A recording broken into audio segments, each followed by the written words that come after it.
Joe Rogan Podcast. Check it out. The Joe Rogan Experience. Train by day, Joe Rogan Podcast by night, all day. Oh, hello, Kyle. Hello, Joe Rogan. Always Pleasure good to be to see here. you, my friend. I'm really happy to be here. I had a great time last night watching your stand-up. Oh, that was fun. That Yeah. place is fun, right? Vulcan? Yeah, place is a lot of fun. I've seen your stand-up 3 times now, and I really think that was the best set I've seen of yours yet. Oh, thank you. Thanks, yeah. man. We were talking about it afterwards, and we were like trying to put our finger on why I think it was the best, and I'm interested to hear what your thoughts on this are. But I think you said at the beginning of the show, I am fucking high as balls right now. That was definitely true. And it made me think that we'd probably put you in the moment a lot more. Yeah. And then makes it so that, like you said, you were exercising some things and going down some paths you would normally go down. Yeah. And I think that was one of the things that made it great, because I know that whenever I'm less coached myself, when I'm about to do a segment and talking about politics, it always comes off better than when I'm very rigidly going through the motions. You know what I mean? So there's something about the off-the-cuff thing, which it felt like you were very off-the-cuff, that really the room was locked into you and you were doing a great job. Thanks. Yeah, I think I'm working out stuff, so like I have bits that are already formulated, but some of them I'm not really happy with, so I was trying to figure out different ways to do them, and that's what I was doing last night. It's just fucking around and trying to figure out new ways to talk about things. Yeah, it was, comedy is an interesting art. It really is, because the laughter is so involuntary. It's like how you got to be a magician to like coax it out of people at the right time. Yeah. It seems like it's nearly impossible. It's kind of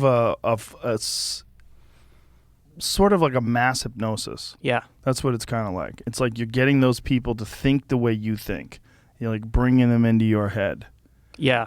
The delivery, one of the things I noticed yesterday is that I'm curious, what percentage of comedy do you think is just delivery? Because there were a couple people who had good material, like if you write the jokes down, the jokes are good, but then with the delivery, there was something off about it, and they were either rushing through it or there wasn't confidence behind it, and it just fell flat. And so it makes me feel like Tony Hinchcliffe, for example, I was telling you this last night, he's a master at how he delivers it, because it's so like confident but also calm and deadpan. Yeah. That it just he just lands. When he talks, it lands. And then there's other comedians where they have to be at that higher level of energy in order for it to land. You know, you always used to say Sam Kinison was like one of your favorite, and for a little bit he was on top of the world comedy.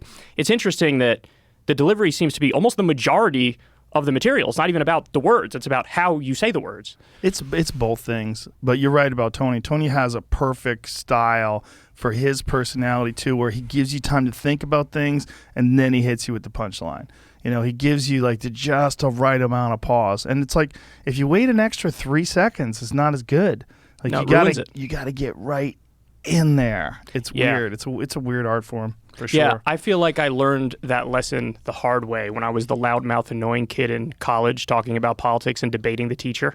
You know what I mean? Like, you lose the room instantly. Have you always been that guy? You've always been into politics then, even when you were in high school. Yes and no. Like, I've always been that guy to some extent, but what's interesting about me, and people are always surprised when they hear this, is that I'm actually probably the most introverted person you've ever met in your life.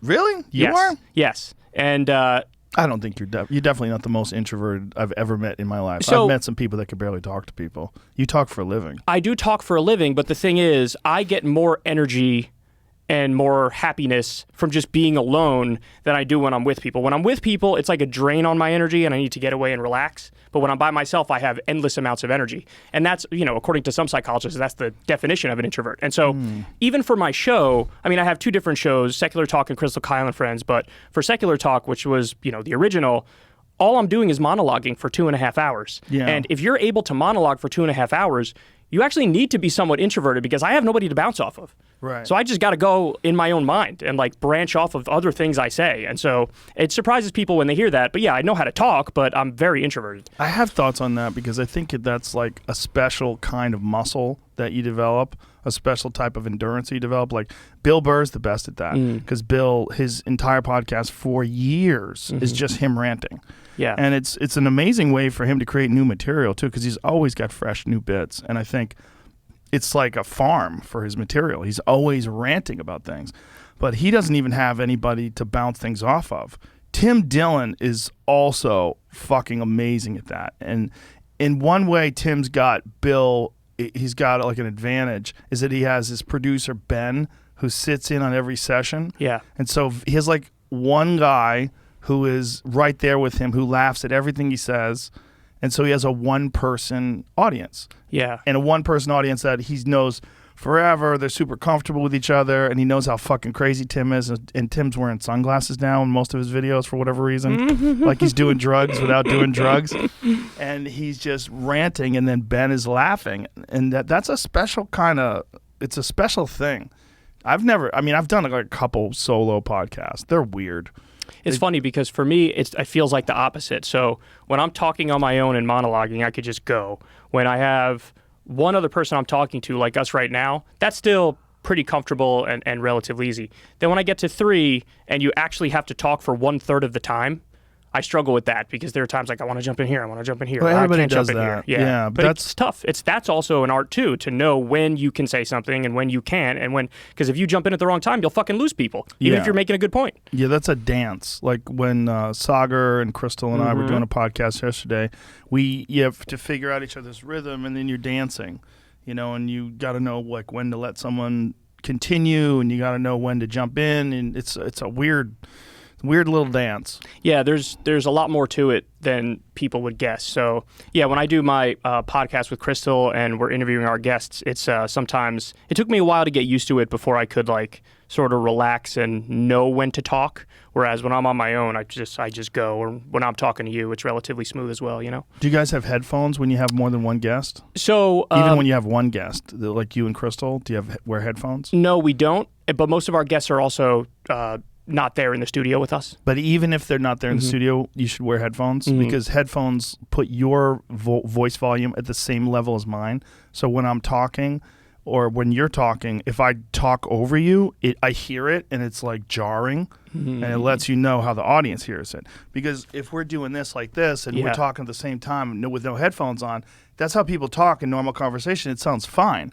It's not upsetting to you. It's not upsetting to me. But when it's all condensed into one sound at the same volume, it's really annoying to the person listening or watching. That's interesting, and I never thought of that before. Yeah, because if you're at a conversation at dinner and there's 3 folks talking and you occasionally talk over each other, it's normal. But if you were all in each other's ear at the same volume, it would be like, ugh, it'd sound terrible. Yeah, and I noticed that generally speaking, people are terrible at the whole wait until it's your turn to talk thing. Everybody just wants chaos. Everybody wants to get in over everybody else, and then nobody can hear anybody, basically. Well, I feel like when you think about like late night talk shows or any of the things in traditional media that we've been exposed to that were people interviewing people, they didn't have to develop that skill unless you're talking about like maybe Charlie Rose or someone who did like fairly, Diane Sawyer or some of the people that did like longer form, Barbara Walters, longer form interviews. But it's more rare than not. And even those were weird, right? Because I can't stand them. Fucking camera people there. And have you ever done those where people are moving around and shit? And you're like, hey, stop fucking moving. You guys are super distracting.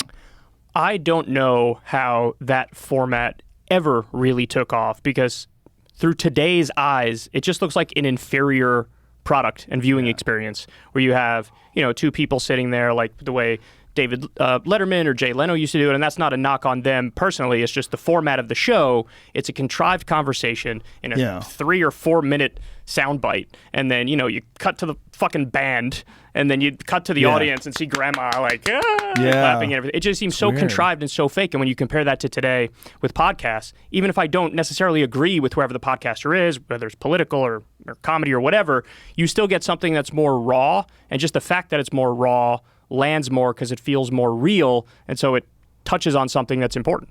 Yeah, it's more it doesn't feel unusual. Like it's a normal kind of a conversation, whereas a Tonight Show type deal where someone's at the set. I mean, all that stuff is really stolen from Steve Allen, like from the 50s, I guess? Like I have no idea. That's the most generic name I've ever heard, Steve Allen. You don't know who Steve Allen I don't is? think I do. I could look him up. Steve Allen was the original host of The Tonight Show, and then it was Jack Parr, and then it was Johnny Carson. Yeah. Pretty sure that's See, right. my memory starts with Johnny Carson. Yeah. And I wasn't even alive when he was doing his thing, but that's the one I know. Steve Allen's like a super old school guy with a very obvious toupee, like one of them oldie kind of, you know what I mean? The old school kind of comedians. That's That's Steve Allen. Oh, I definitely don't know that guy. Yeah, Steve Allen with Sammy Davis Show. Was it called the Steve Allen Show at first? Would it 1961? Make that smaller.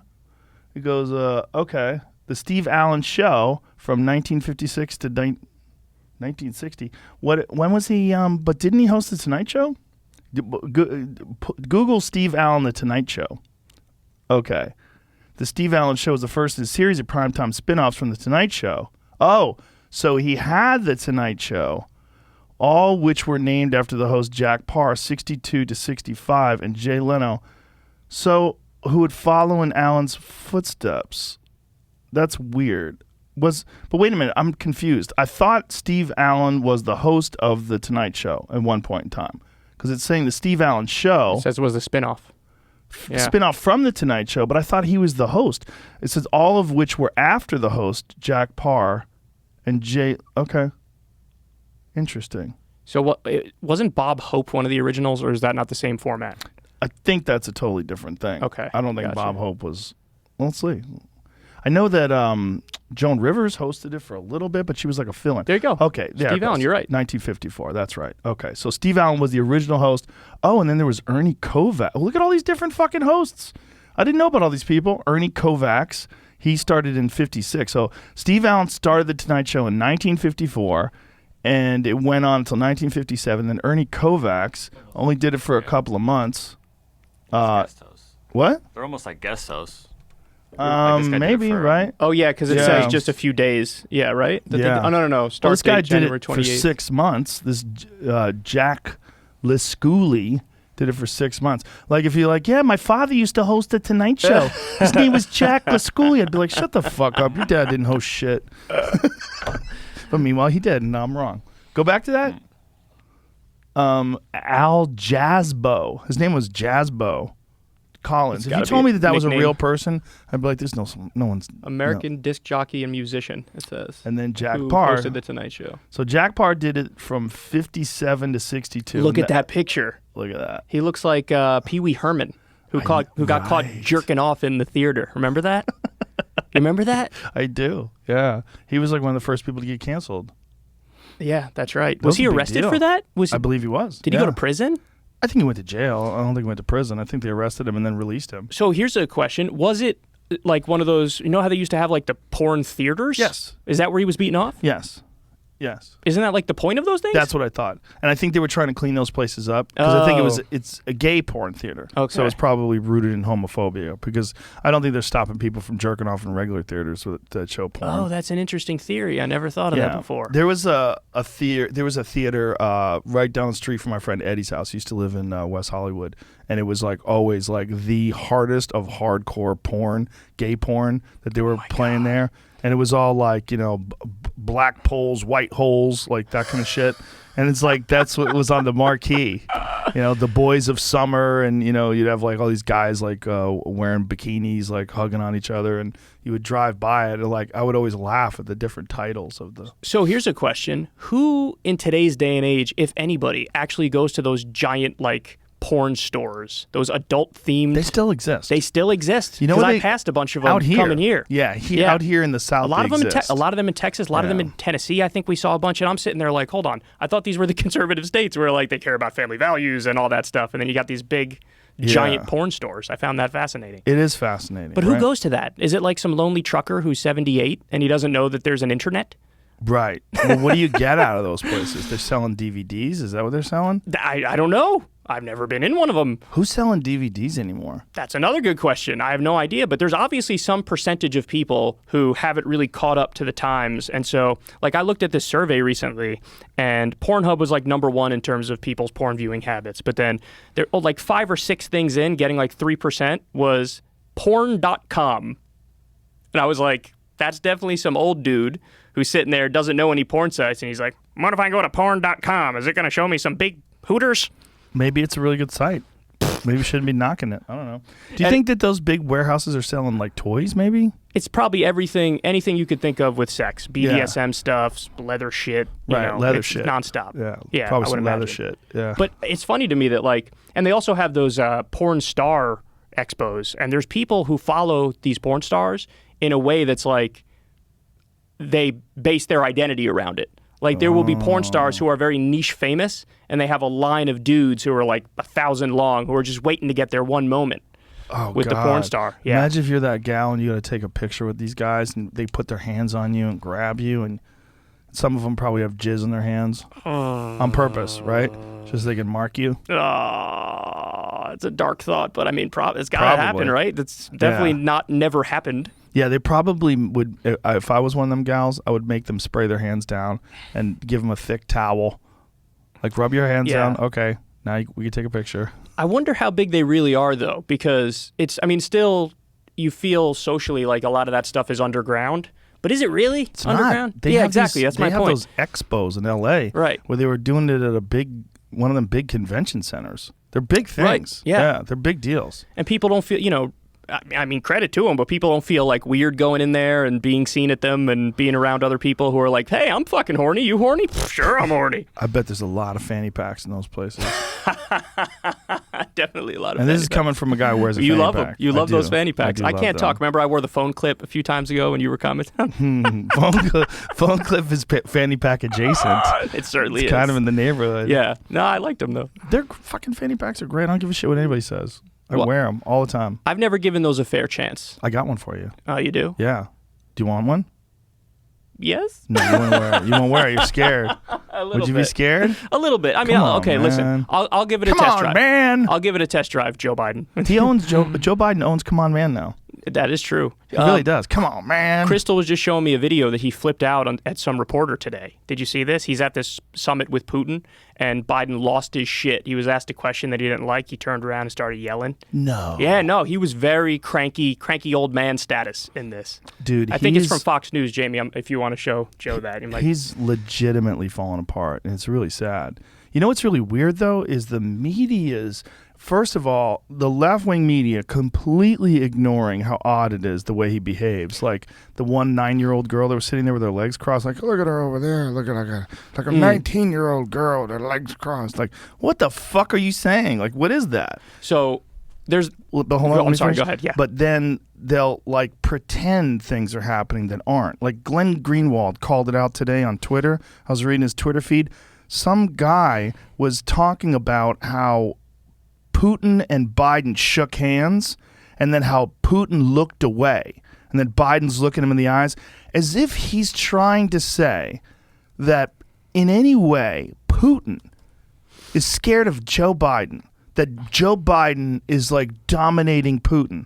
Like, what a bizarre, like, and Glenn described it perfectly. Like, go to Glenn Greenwald's Twitter, because it's so strange, because they do this thing where these world leaders, they shake hands and they look at the camera. And they shake hands and look at the press. And so in that moment, Biden had forgotten to look at the press. And he's making it seem like Biden's staring him down. He's showing him what a real man's like. It's like a bizarre fantasy, like almost like a pro wrestling thing. Like, you know that you can't possibly believe what you're saying is true. That Putin, who's a fucking straight up killer, literally, and a judo black belt, who's the fucking head of the Soviet Union, well, whatever, Former Russia. Soviet Union, Russia, yeah. Forever. And probably will be till he dies. Killed a gang of people. Killed a bunch of people who don't like him. Killed a bunch of people who talk shit about him. Made journalists disappear, allegedly, all those things I said, allegedly. Like, oh, there's the handshake one, okay. Look, they look at each other, shaking the eye, and then Putin looks away to the press. And they're making something out of that. Imagine. Look at this. But look at this. Look, scroll up, please. Yeah, look at the way scroll. No, where you had it, so I could see it. Just no worries. Biden looked Putin in the eye. Putin immediately looked away. What? But go to Greenwald's, because the way he covered it is hilarious. The way Greenwald made fun of him. Well, if you go click show this thread. So scroll down there. Scroll right there. No, back. Right there. The obsession over who squeezed whose hands hardest. I guess he meant let go. Who let go first of the grip. Whose body language shows masculine authority. And whose shows submission. It's fucking demented. A bunch of liberal professionals not allowed to speak this way except here. So true. That's exactly what it is. He said Joe Biden can barely complete a sentence. Half the time he drifts off in the middle of his words. He's constantly bowing his head and muttering about how he'll get in trouble if he continues. Nobody is fucking afraid of him. Stop feeding liberal hordes this warped pablum. That's a weird word. Pablum? Yeah. So, pablum. You ever use that word, Jamie? pablum's a good word. That's so it's interesting because this is why people hate the media, right? Everybody feels like they're arguing more from a narrative than they are just sort of objectively describing what's happening. And with Biden, it's particularly weird because early on in the Democratic primary, when the media was convinced it's not going to be Biden, it's going to be Pete Buttigieg, or it's going to be Kamala Harris, or it's going to be, whoever, fill in the blank with whoever imploded and was terrible. They actually were open and honest about the fact, for example, that Joe Biden's sort of sundowning and he's not all there and he can't really complete full sentences. And so they actually were the ones who brought it up in debates with him, for example. Julian Castro very famously was like, do you even know what you just said like 5 seconds ago? This was a big moment in the debate. And so the media would openly talk about, I don't know if Joe's all there anymore. But the second that he got the nomination, they stopped. Nobody's allowed to say it. And if you say it, you're a right winger. Exactly. Yeah. Even though, I was the biggest Bernie supporter out there, and I was like, here's a compilation of Joe Biden clearly having some mental issues. Yeah. And so it was just incredibly dishonest. And to your point on Putin and Russia, the narrative that they're using for Biden is he's tough, he's standing up to him. It was the exact opposite for Trump, where they were saying, oh, he's Vladimir Putin's puppet. Yeah.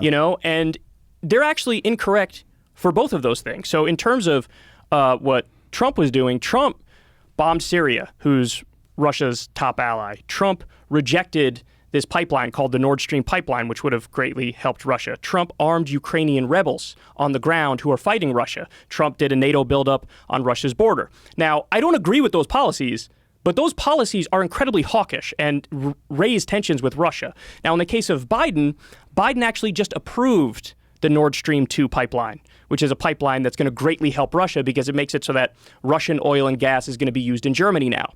And so that's a very peaceful move. That's not hawkish. That's not raising tensions. So he's basically giving Putin something that Putin wants, which, again, I actually agree with that. I see no problem with the pipeline, but they're framing it as if like, Joe Biden, he's so weak and he's, Vladimir Putin, or excuse me, Joe Biden is so strong and he's dominating Vladimir Putin. Yeah, I don't understand why they think that they can do that and that people won't be more hesitant to believe the news. Dude, you would be surprised at, unfortunately, some of this stuff lands. There is a backlash to it, but some of this stuff lands. I saw a great Pew poll the other day. When it came to Donald Trump, it was like over 70% of the time they talked about him, they would talk about his like character and leadership qualities or lack thereof. Yeah. And so when that's how you're talking about the person, you can say whatever the fuck you want. Because what does that even mean? Let me talk about this person's character. It's subjective. Somebody could say, I think he's got great character. Somebody could say, I think he's got terrible character. So it was always out of the realm of policy. Right. And then that same poll, it was like 60 or 65% of the time when they talked about Biden, they talked about policy. So there was this huge dichotomy in how they discussed the presidents, and obviously the ones who they liked, they'd go a little softer on. And when it came to Trump and they despised him, they would talk about. And the thing that drives me crazy, Joe, is that there are a lot of ways to go after Trump that are actually very intelligent that I would agree with. When you stick to policy, I disagree with him on almost everything when it comes to policy. But they didn't do that. Right. It was all about he's a bad person. Assassination. Character assassination all day long, which is gross. Do you think that Biden is making actual decisions? That's a good question. I don't think I would ever say that about any other president. Other than Trump. Some of the Trump stuff, I was like, I wonder like how much he like pawns off on the generals. Well, W. Bush was also an idiot too, you know. But we all knew that Dick Cheney was kind of pulling the puppet strings. Yeah. So in the case of Biden, I think it's 50-50. I think some of the stuff he probably makes and some of the stuff he doesn't. I mean, he clearly is having struggles mentally and he's getting very old, and I think everybody around him knows that. But a lot of the big decisions, I'm sure they have to land on his desk. And what did they do for him during the debates with Trump when he was sharp? That one debate. They had to, and I said this too with the Bernie debate as well. And this is all speculation. I just want everybody to know. I have no facts on this. I'm talking out of my ass. But yeah, I think he was on some sort of upper that allowed him to be sharp. I feel like it had to be more than that. So you think it's some like anti... I don't know. Psychotic or... But he was in the groove. Like he acted like a normal person. Well, when he was younger, he actually... again, I don't agree with him politically. I think he's a terrible corporatist, but he was sharp in terms of debating. There was that debate with Paul Ryan in 2012. You remember that? He made Paul Ryan look like a little baby. Oh, really? Oh, yeah. The 2012 VP debate. It was amazing. You're such a politics fan. You talk about debates like some people talk about playoff games. And guess what? I watch them like that, too. I got my popcorn. I got Twitter up. I'm live tweeting them. I get all excited and into it. Have you always been like this about politics? Like, when did you get really into politics? That's a great question. So I had to be probably high school age, maybe a little bit younger than that. I started reading Noam Chomsky. I started reading Richard Dawkins. I got really into, it's interesting because I always sort of, even though I'm on the left, I always sort of had a wide variety of media stuff that I took in. And so I remember when I was younger watching Bill O'Reilly and being like fascinated that his delivery was so compelling, but the substance was fucking dumb and terrible, right. Arguing for war, making shitty points. But I'm like, this guy's a fucking compelling speaker. Arguing about the tide. Oh my God, remember that with the atheist That's guy? why he believes in God. The tide goes in, tide goes out. You can't explain that. Can't explain that. Sun goes up, sun goes down. Tide goes in, tide goes out. What do you think that was all about? Did he plan that? When someone does something that's that goofy, I think he really believes swinging off the. Really? No, I do, because and you hear this argument from a lot of people. This idea that there's so much complexity in the universe, and that there's so much order as well in the universe that, like, well, how can this come out of nothing? It's impossible for this to come out of nothing. There's plenty of people who believe that. Such a weird argument. Like, why is it impossible for everything to come out of nothing? Because everything is here. It's here. It's happened. Yeah. And we know that if you follow the Big Bang Theory and you follow they can literally find the signatures for the radiation that caused it. They kind of have like a map that they can piece together if you want to follow it.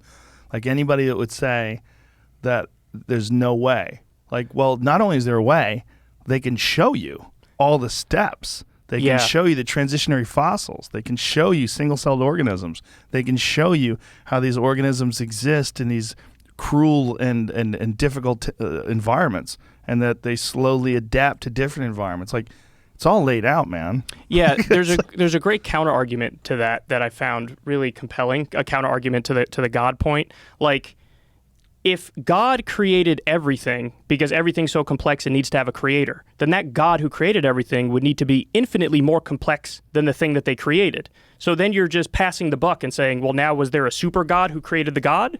And then was there a super God who created the super God? Good point. And so you could just extrapolate that ad infinitum. Yeah, or God has always been around, and it's our ideas of birth and death are related to our own biological limitations, and God doesn't have those.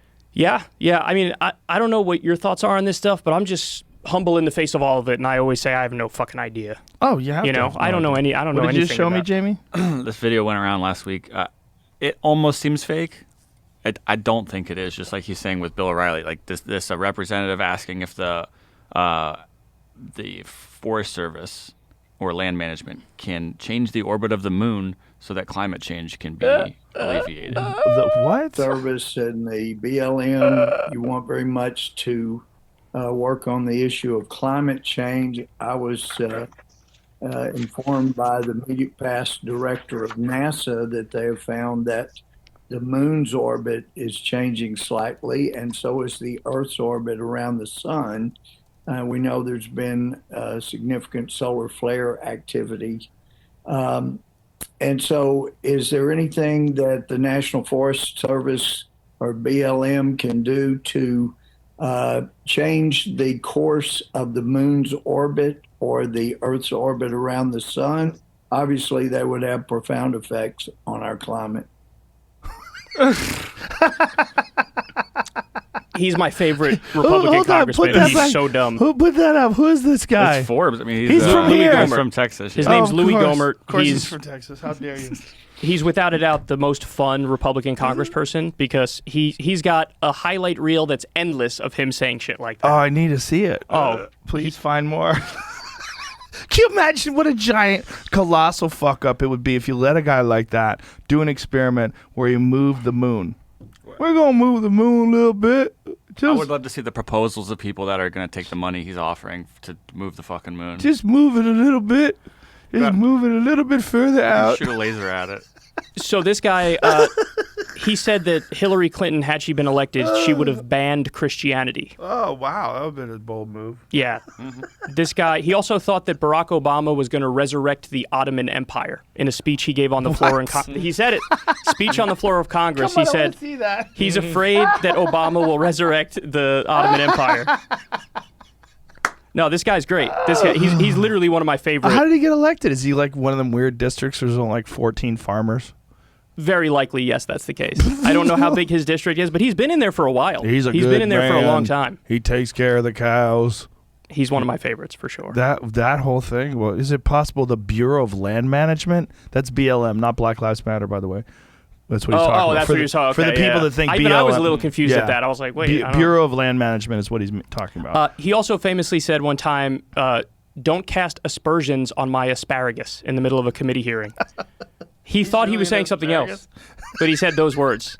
Yeah. But imagine the thought that the Bureau of Land Management deals with like forests and shit. They deal with like the wilderness. This is places where BLM land is like land where people hunt on.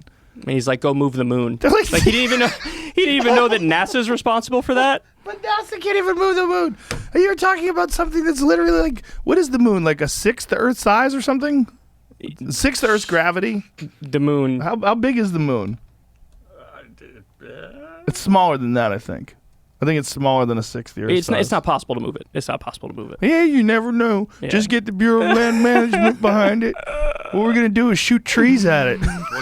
1/4 of the Earth's diameter. Oh, diameter really? though. So it's just weird words to use about size. But. So okay. So like physical mass as in weight. Yeah. 1/4. Why did I think it was big? I knew it was 1/6 the Earth's gravity.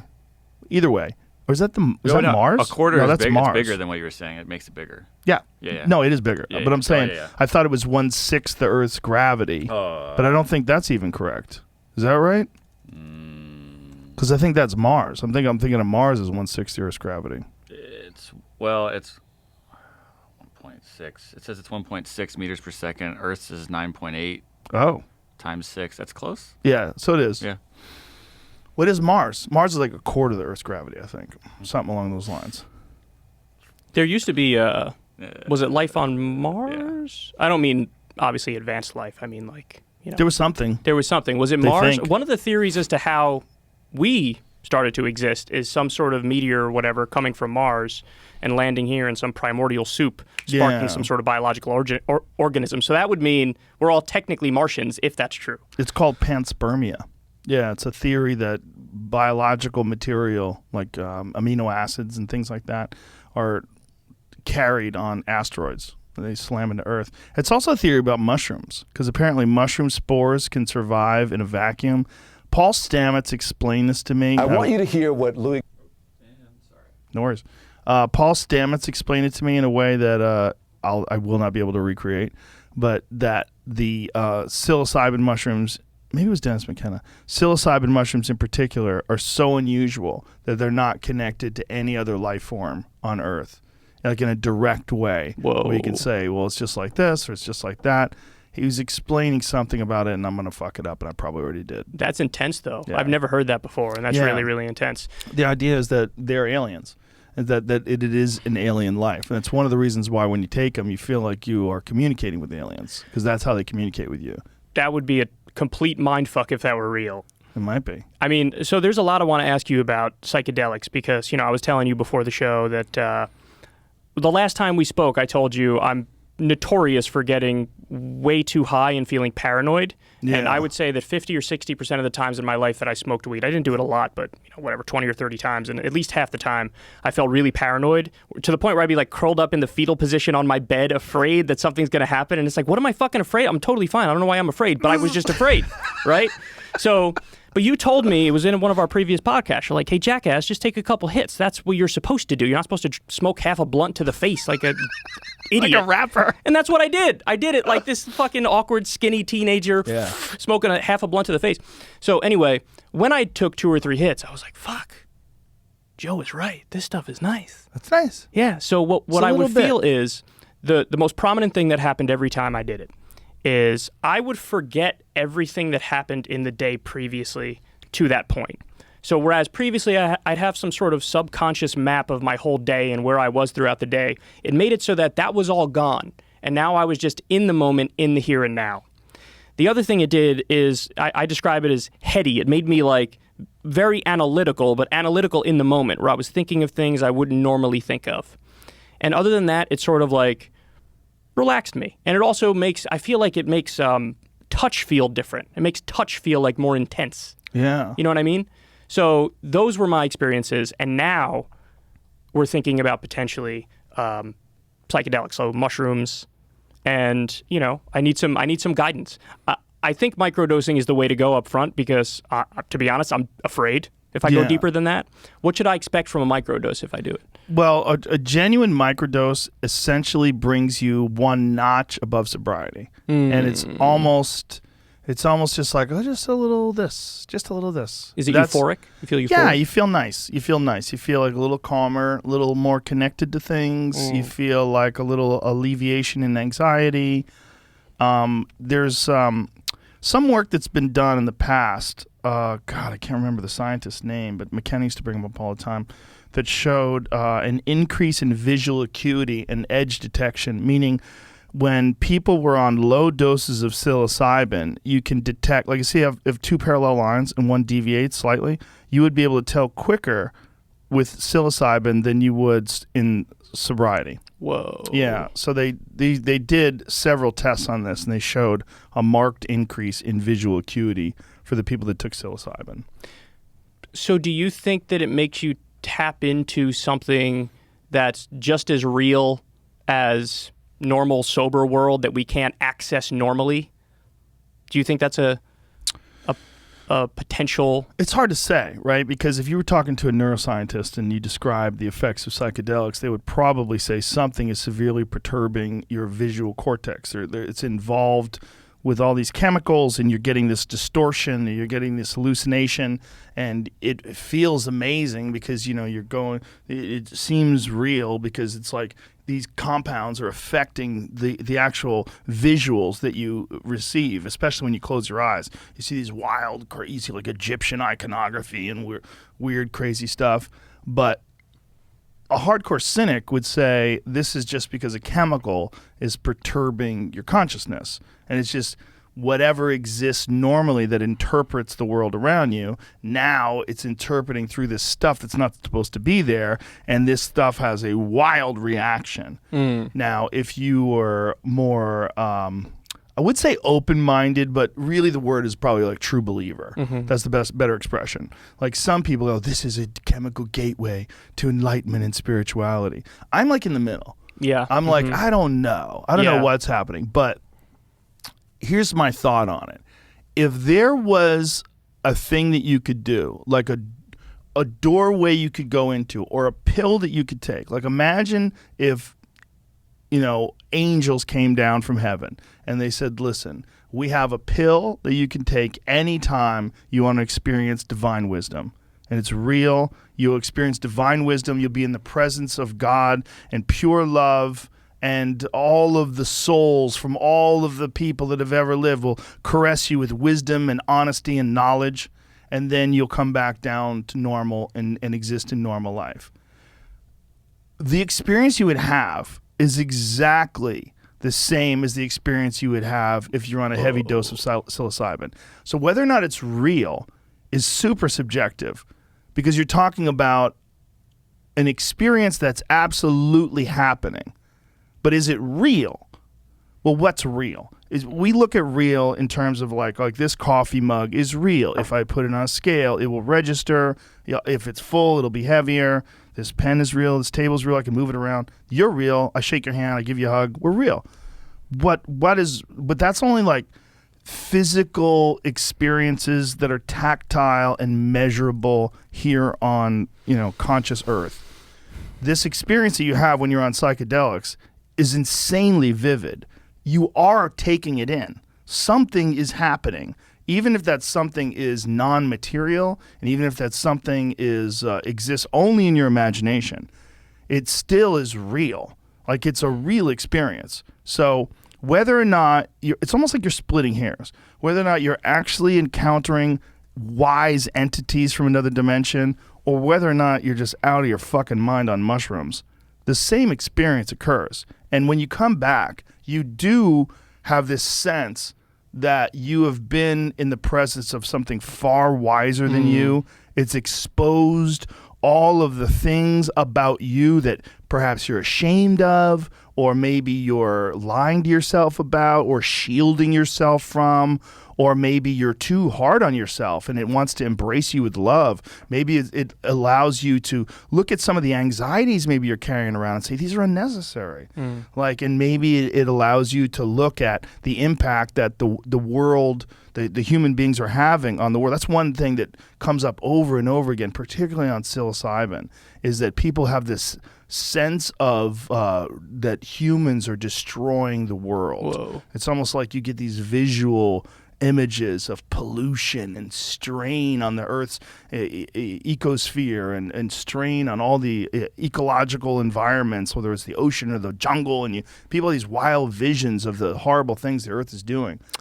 Yeah, it's interesting to me because you talk to some people and talk to a lot of people, and they're like, this just flat out changed my life completely. Like, I used to feel like this, now I feel like this. Yeah. I used to have this outlook on life, my outlook has totally changed. It helped me shed some anxiety or depression or whatever it might be. There's a lot of people in that camp. And then there are people who've had like bad trips on various psychedelics. And so I wonder does it really just come down to the comfort level of the setting that you're taking it in that would determine whether or not you have a bad trip or whether or not you have like a profound life-changing experience? I think there's a lot of variables. I think set and setting is something that people always emphasize because I think it is important. Set and setting and going into something with an intention. Like maybe going into something with an intention of like maybe you're over anxious, or maybe you're dealing with like a heavy-duty life decision. You're trying to figure out what's the correct path, which way to go. You're at a crossroads. And so going into it with an intent and going into it and experiencing it in the right set and setting can have a profound effect. But I think another part of what affects people when it comes to bad trips is the ego and whether or not you choose to try to control it. It's kind of the same thing with weed. But weed is a much more mild example of it. Like when you get too high and you're like, oh my God, I'm so high. And then you start freaking out. Like if you can stop yourself from freaking out, you can control your anxiety like during those experiences, especially if you have a lot of experience doing it. Like if you've gotten that high a bunch of times, you can like, been here before, know what to do, just relax, you're going to be fine. But those mushroom experiences and DMT in particular, they're so bananas that if you try to control them, you're fucked. You cannot control them. You can't control. I've seen people freak out on psychedelics because they were trying to, their ego was trying to control the situation. Yeah, they're trying to tap out of that mindset that they're in at the moment. I mean, like, I think I'm generally a happy person, but I guess there is a little bit of a fear that if I go too deep on any of these psychedelic substances, that I'm going to dig something up that perhaps is like really buried deep down that I don't even know that I'm hiding. So let me just give you a random example here. There was one time I had a dream, and the dream was, I don't want to get gross or anything, but it was a particular kind of dream. And yes. Sex? Yes. Okay. So at some point in it, the person who I was with turned into the scariest demon I'd ever seen in my life. Oh. Right in front of me, just whatever the scariest face of a demon you can imagine is, like that. They changed to that. And I remember being so scared that I woke up in a cold sweat, and I was scared for like an hour in the conscious world, and I kept thinking to myself, how the fuck was that buried in there? Like, what is that? I didn't know that was somewhere in my mind. Like, I had no idea where that came from, because I normally don't have scary dreams. I normally don't have sex dreams. I don't have anything like that, right? So I guess the thing I'm afraid of with the psychedelic substances is like, am I going to get the equivalent of that bad dream if I go too deep and I uncover something that actually is bothering me? And do I even want to do that? Because if I view myself as generally happy, which I do, then you can see where my drug preferences now come from. I like uppers, I like downers, I like to tweak my mood a little bit. Yeah. But to just go into a different dimension is like a really scary thought.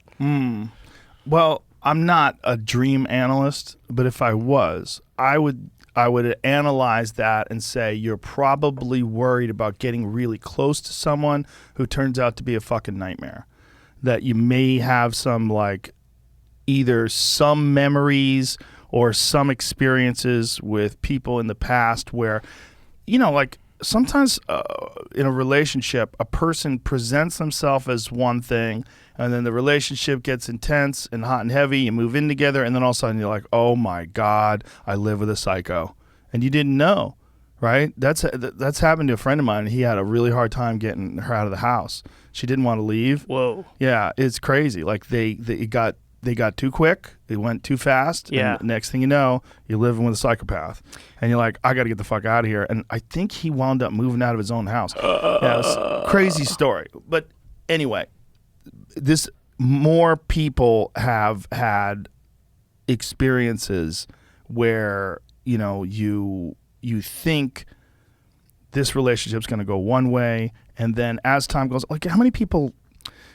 like that's that old Billy Joel song, The Stranger. It's like kind of based on that. Like that you get close to people, and as you get close to them, they take off the mask and you find out what they're like. So you're a busy guy.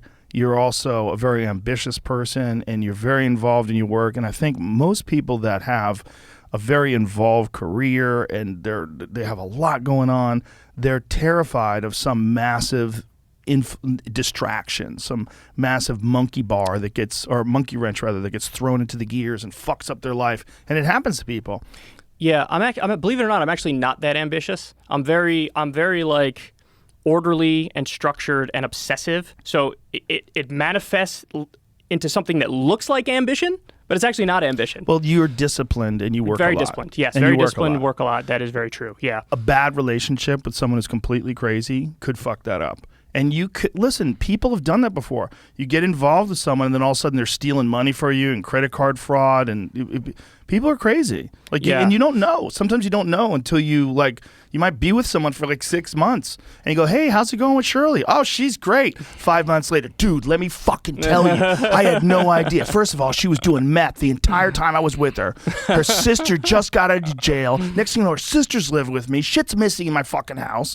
And then you hear these crazy stories, and people are worried. They're worried about getting intimate with someone who turns out to not be what they're presenting. And it's funny because, at the time I had that dream, I was single and had been single for a very long time. Now I'm not, and I'm the happiest I've ever been.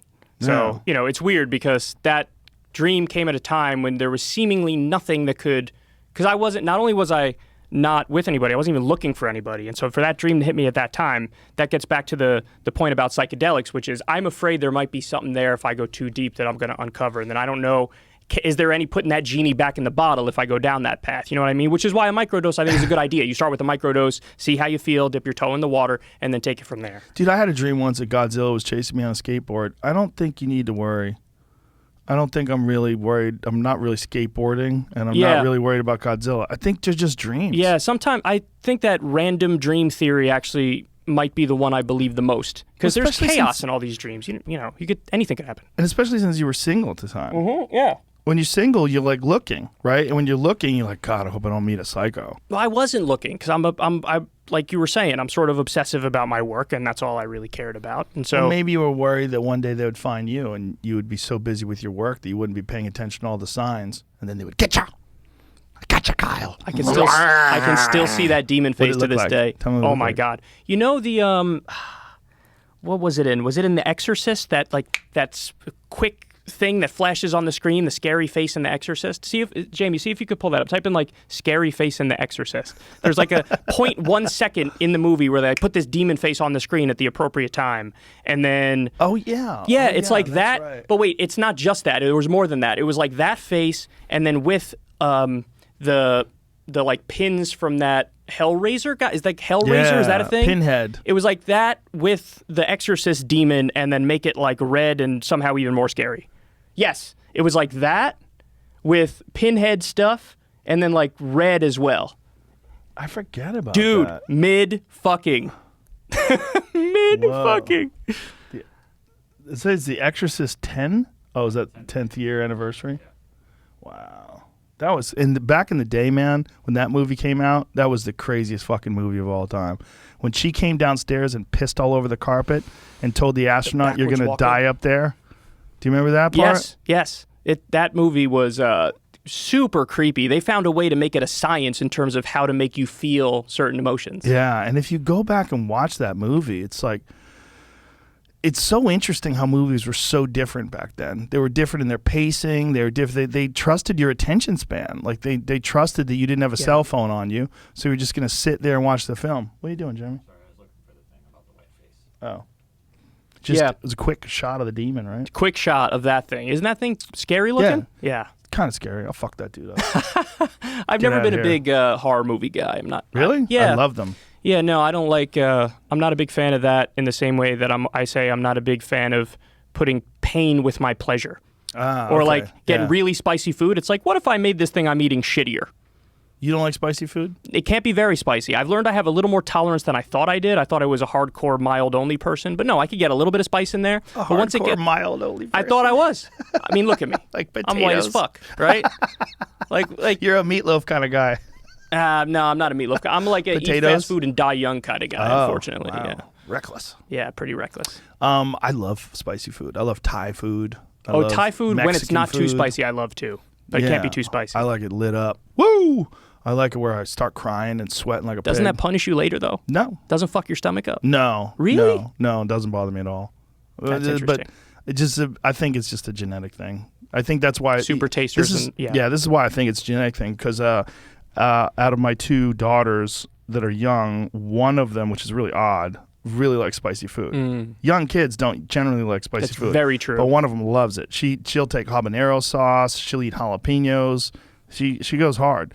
And then the other one don't want to have nothing to do with that shit. She's like, oh, it's so spicy. I'm like, let me try it. I'm like, this isn't spicy at all. I think it's a taste bud thing. Yeah. It's because those kids have like my wife's genetics in some regard. Like one of them has allergies like my wife has. The other one's not allergic to shit. So it's interesting how it works like that. Like, it is interesting. And when you see kids, it becomes very clear that there's a lot to nature. Oh, yeah. So it's not just like, nurture, you're molded by your environment and, everybody's a blank slate. That's blank all slate horseshit. idea is total bullshit. Horseshit. Because you could see their personalities from before anybody has any influence on them. Yeah. Yeah. You're not, there's no way you're a blank slate. But there is influence by your environment. Sure. It's both things. Yes, It's definitely both things, for sure. But some kids come out of the box and some animals come out of the box different. Like you'll have dogs and they'll have distinctly different personalities. Yes. Like right out of the box. Yes. Like my dog Marshall, like right out when he was a puppy when we first got him, had this very distinct personality. And he's always had, and like other Goldens and other dogs, very, like my dog is a person. He's like a weird little person locked in a dog. It's so strange how clued in he is. He's so like there with you. Yeah, it's funny because I had that same thought with my friend's dog one time because it just felt like there was almost like a weird connection, like he was thinking like a human. And then I remember the day after that, I'm sitting in the living room and the dog like brings me a fucking dead, decapitated raccoon and puts it at my feet like, and I'm like, I was a fucking idiot for thinking you're like a human. What are you doing? Like, go away. Like a human that has some old school wolf traits. Yes. That's what's so bizarre is that all dogs came from wolves. That is super weird, isn't it? They didn't really know that. They used to think that they came from wild canids and all sorts of different things, and they thought there was like different species of wild wolves. But then the more study they did on the genome, the more they realized like all this shit comes down to wolves. And what about cats?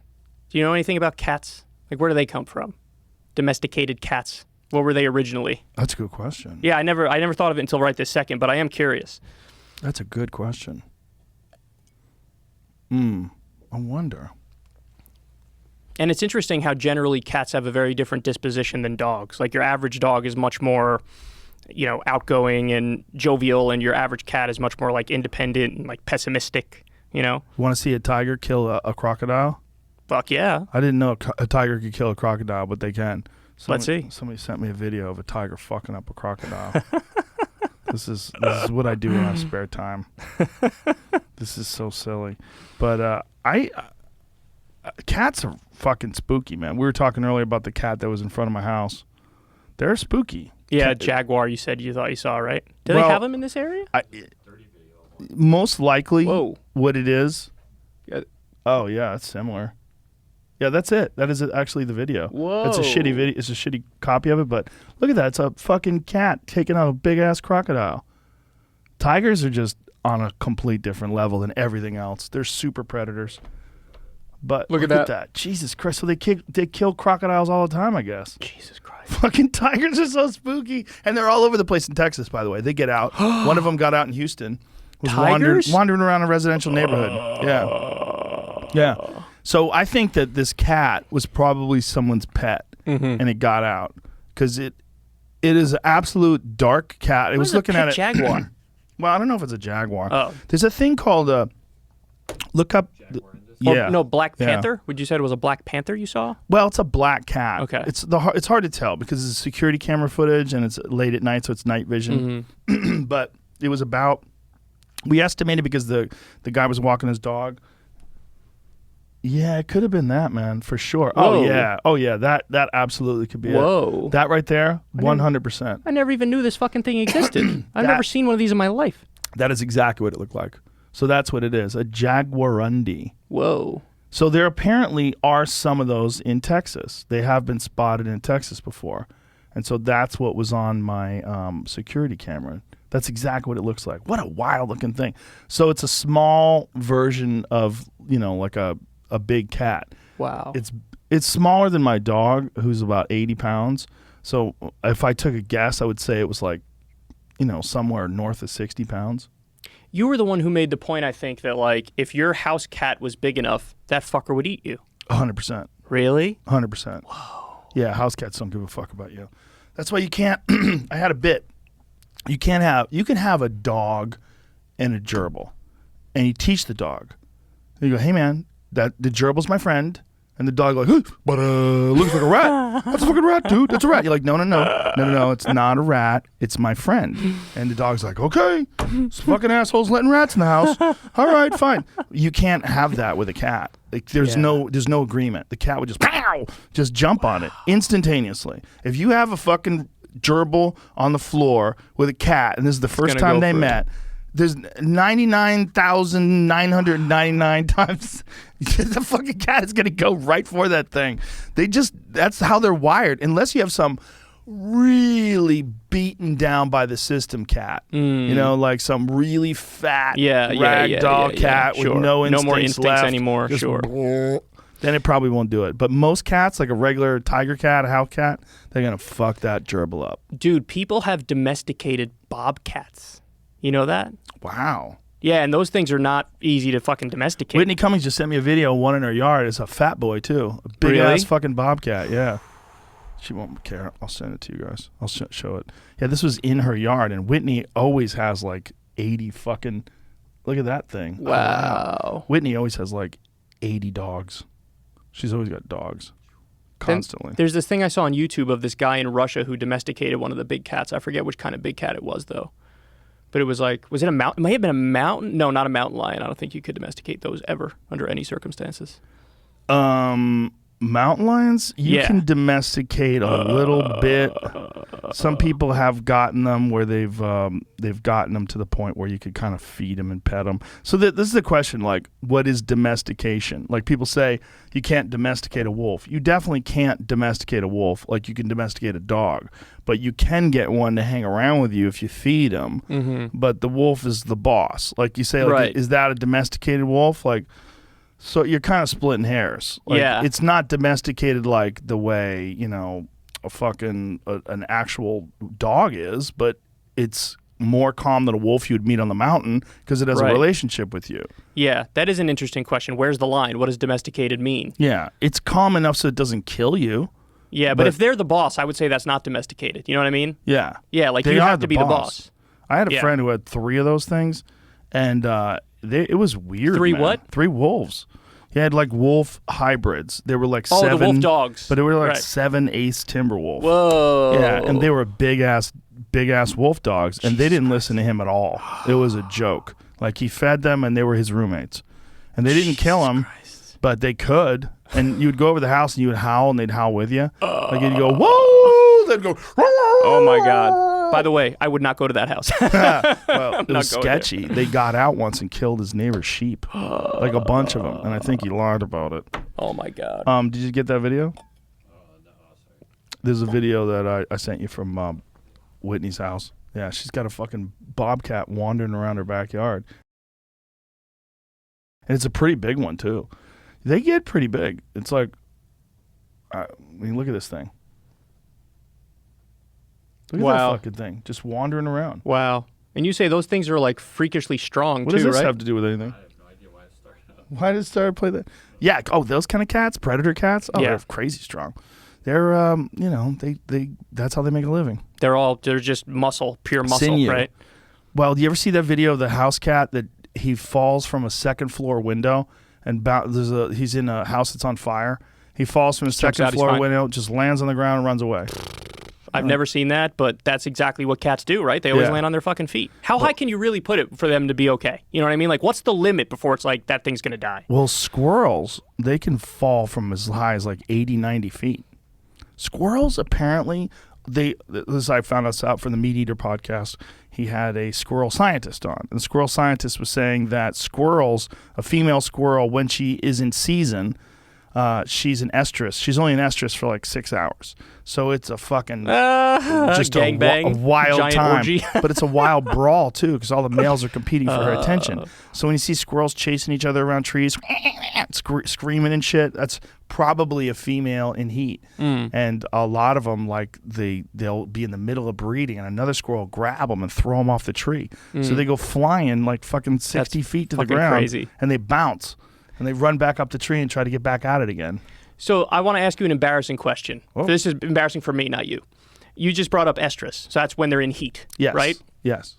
I was under the impression that when any animal is in heat, that if you put your hands up to that area, it's hot, it's warm. Well, I mean, blood flow increases to the area, so it would be warmer, but I don't think it would be like a fire. No, I'm not saying it's like a You can fire. cook a marshmallow but over a cat pussy. cat pussy marshmallow.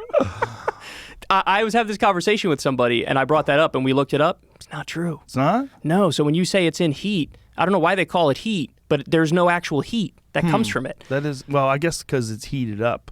But when you have extra blood flow to an area, doesn't that area get warmer? I don't know, man. I thought exactly what you're saying right now. That I don't know the mechanism of why it got warmer, but I thought they fucking call it in heat, so of course it's going to be warmer. I think it's just heating up, like, getting ready to go at it. I think like if you put a Yeah, tourniquet estrus is on, the technical term, like you yes. said. Yeah. I think if you put a tourniquet on, well, really, it's like, how would it get warmer? It just means more blood. Why would it be warmer? It just be more, just more swollen. What's really crazy is monkeys. Like some monkeys where their buttholes flare up and they give crazy colors when they're in estrus. Do you know that? I didn't know that. So wait, do they want to fuck more in the ass when they're in estrus? No. It's not an ass thing. It's like a signaling thing. Oh, the like female, a peacock doing the... Yeah. But it's for the females. The females when they're in... I think it's the females. I think when the females are in estrus, there's bright colors show up. And that it alerts the males that it's go Joe, time. I want to ask to see that, but I don't want to be labeled horny for monkeys. I don't think you would be. I'll do the request. So, how would you say that? How would you say that? Female monkeys in estrus, strange colors. I don't know. I remember seeing it online. I think they're like, it's certain monkeys. I forget which kind of monkeys, but it's like blue and crazy looking. It gets really wild. That shit is weird, man. Yeah, I mean, like there it goes. what? Yeah, isn't that nuts? Why are monkey butts so colorful? How did I never know this? Look at that one right there. Looks like an ice cream cone. I never heard Yeah. of this before. This is ridiculous. Yeah, so there's a thing that happens to them in estrus where they really it accentuates their monkey butt colors. Whoa. Yeah. That looks like almost like delicious sherbet. It does. You ever had sherbet It before? does, yes. Click on that. Click on the article, Popular Science. Why are monkey butts so colorful? Plus the best colored monkey butts on the internet. If you're anything like me, you've always wondered why some monkeys have bright blue skin. The answer to the question, photons whiz, think photon drunk, photons enter the skin. Okay, this is like explaining what's happening, but does it explain why and when they're happening? It is during estrus, right? Oh, it says right there, only the blue light makes it out. A baboon's butt tissue is arranged somewhat like the illustration above, so that blue photons are reflected and all of the other photons, like the red ones, are absorbed. Only the blue light makes it out and gets into our eyes. This is why we see blue monkey butts. But just Google monkey butts estrus. See if that works. That's kind of how I got here. But monkey estrus. Okay, so that is it. But there's no article explaining when it takes place. The primates, monkey. What happens during estrus? Bottom. It's the bottom one there. It's weird that humans never had a mating season. Right. Isn't that weird? Because we're gross. We just want to fuck all the time. That's right. You know why? One of the reasons why? Why is that? Because we're soft. And we have to fuck all the time. Because we have to make more babies. Because we die so easy. Because if deers did that all the time, they would be everywhere. Deer. Excuse me. No plural. Like if deer did that, there's so many deer already. Right? If you drive around here, you'll see deer all over the place. If deer fucked like people, it'd be a real problem. So nature's like, ho, ho, ho, ho, ho. Once a year. Wow. Once a year. You have a season. And how long get does it over last? with. Is it like a month? The rut for elk is generally speaking in the neighborhood of a month, but they sometimes have a second rut. So sometimes they'll have a second estrus. Like it depends on the place. Like sometimes I hunt in California and the rut is in October, but then if you go to like Colorado, the rut's in September. Generally, it's in September, but California is obviously so much warmer. That's that right. Sometimes it's a little delayed. Yeah, but if you talk to people about this, some people say they're hornier during certain parts of the year. They are definitely hornier in the rut, and they fight. And that's also when the antlers... No, I'm saying people say that, too, about themselves. People. It's probably summertime when the people are wearing less clothes. Yeah, so isn't that and I actually looked this up one night because I was curious. I didn't find an answer, but, doesn't that lead you to believe that maybe at some point in the past we did have a mating season? No. Humans did have a mating season? Definitely not. No, because monkeys don't have a mating season. Yeah, so Like are there chimps? any Where chimps monkeys, are baboons, closest. anything, apes, anything that's somewhat related to us that maybe has one? Maybe? I don't know. I don't think so. I think primates just fuck. I think mating seasons are related to cervids and maybe birds and stuff like that. But I don't even know about birds. Birds have migratory seasons, but do they have mating seasons? I'm not sure either. But I know Fish that do. Fish do. Yeah. They spawn. Yep. They spawn at certain times of the year. I know that the size of the balls of a gorilla are really small because they can have sex with whoever they want. Well, the size of the balls of primates is directly related to how Promiscuity, yeah. promiscuous the females are. It's the females dictate. So the balls of the chimps are enormous. 'Cause Yes. chimp girls are naughty. Yes. Chimp girls are very Yes. naughty. It gets weird. Don't chimps also fucking have the kids involved in sex and whatnot? Bonobos. Bonobos do, Yeah. right? Yeah, Maybe- that's I right. don't know if We had regular Chris chimps Ryan on do. our podcast too, Yeah. on Crystal Kyle and Friends. Yeah. And we got into all of that shit. Yeah, he's into all that shit. Oh, he loves Yeah. it. Yeah. It's funny though, because we asked him some questions about sex in relation to humans, and he was like, that's above my pay grade. I don't know the answer to that one. And it was Yeah. kind of funny because we just assumed he was an expert on everything involving sex. No, he's an expert in a lot of things, but his main specialty is he believes that in earlier tribal societies, before we understood lines of paternity, that human beings engaged in polyamorous relationships. Yes. And that there wasn't possession. And then as soon as a male recognized that's my kid, then it became a problem. And then they wanted, this is my woman, that's my baby. But before,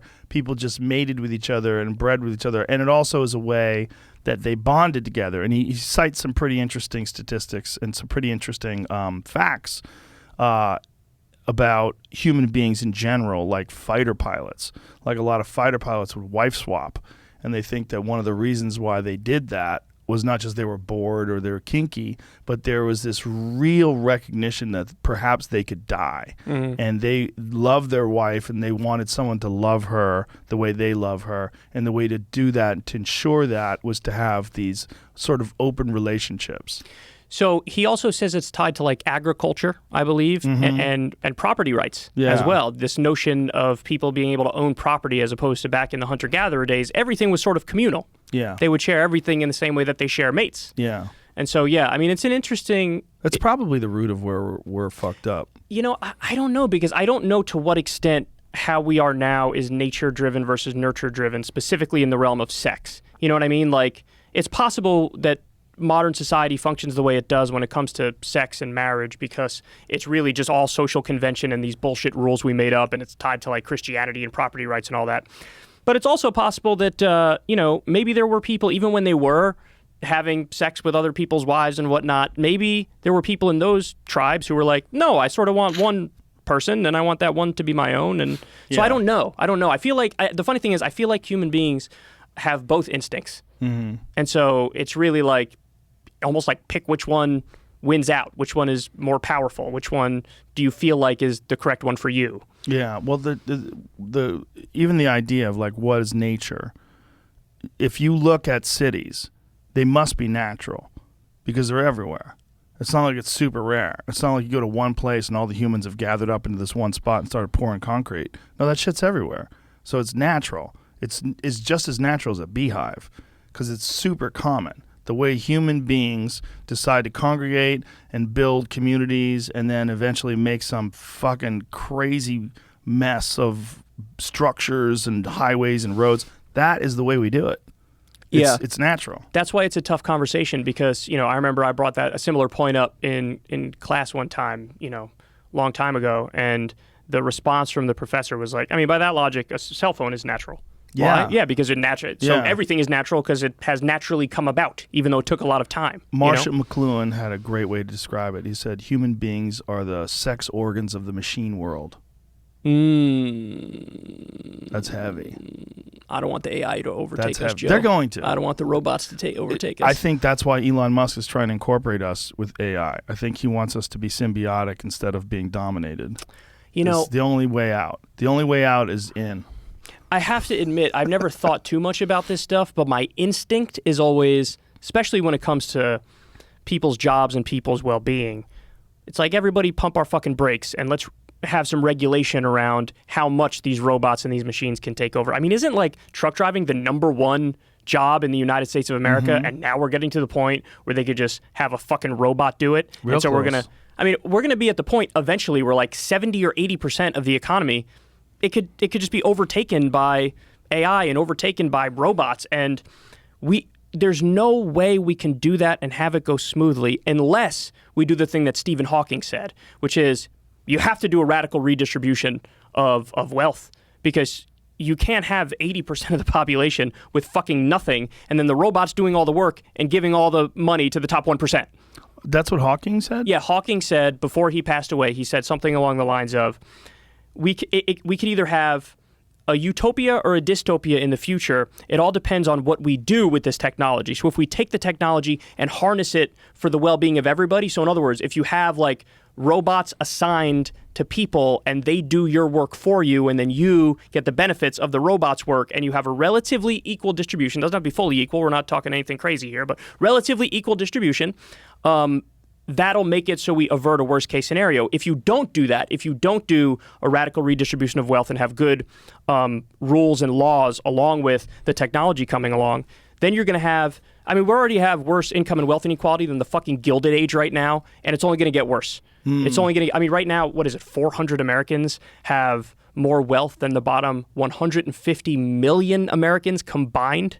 And most That's of them are crazy. Most of it comes from just moving money around, hedge funds. That's right. Yeah, the idea that like, oh, everything's a meritocracy and the harder you work, the further you go.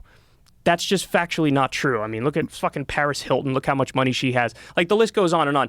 And by the way, I think most people believe in meritocracy to one extent or another. Like, they want it to be that, okay, everybody starts at the 0-yard line and we're running a 100-yard dash, and wherever you end up, it's all about the effort you put in. I think people want it to be like that, but it's not like that right now. And I think people are lying to themselves when they say it is. I mean, look at some of these people. Look, fucking Bill Gates. Like, this guy is the guy who's controlling, like, basically world healthcare. He's the one who gets to dictate shit about vaccines. Why? Because he's fucking rich and he made it off computers? Yeah. Fuck out of here. Yeah, it is odd. I wonder if ultimately, I mean, we're really attached to the idea of competition. We're really attached to it, you know, because it's what propels it's what propels the genome, right? It's what propels human beings in terms of like their ability to secure a successful mate or to secure a great income in their job or in their ability to transcend the current state of their existence in terms of like their financial situation or where they live. And you could actually work hard and you can actually get a better existence. So we're really attached to this idea. And it's the way we separate from the pack.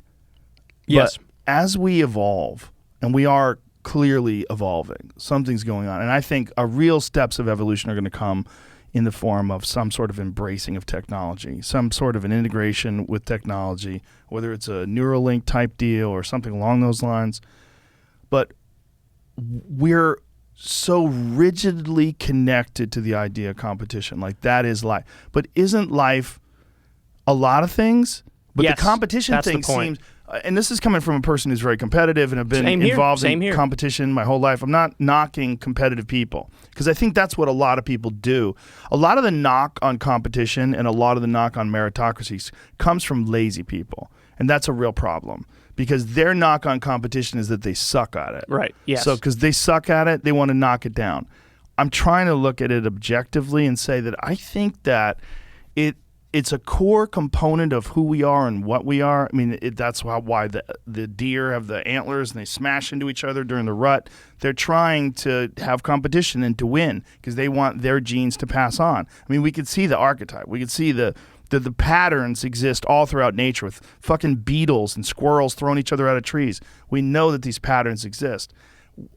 I wonder if human beings are going to get to a point one day where all breeding is done through genetic engineering, and that we're gonna all of our sex and all of our whatever emotional connection we have with each other, whatever compassion we have and affection we have for each other, is all going to be enhanced by technology in a way where we're willing to give up this idea of a woman carrying a baby inside of her body and then it coming out like that. I wonder if we can get past the point of where we're at now with, like it's kind of whatever we're doing now, it's working in terms where life is better than it was 100 years ago and it's better than it was 200 years ago and we're getting better in so many ways, but we're still plagued by so many of the primate dominator instincts that we've had from the beginning of time.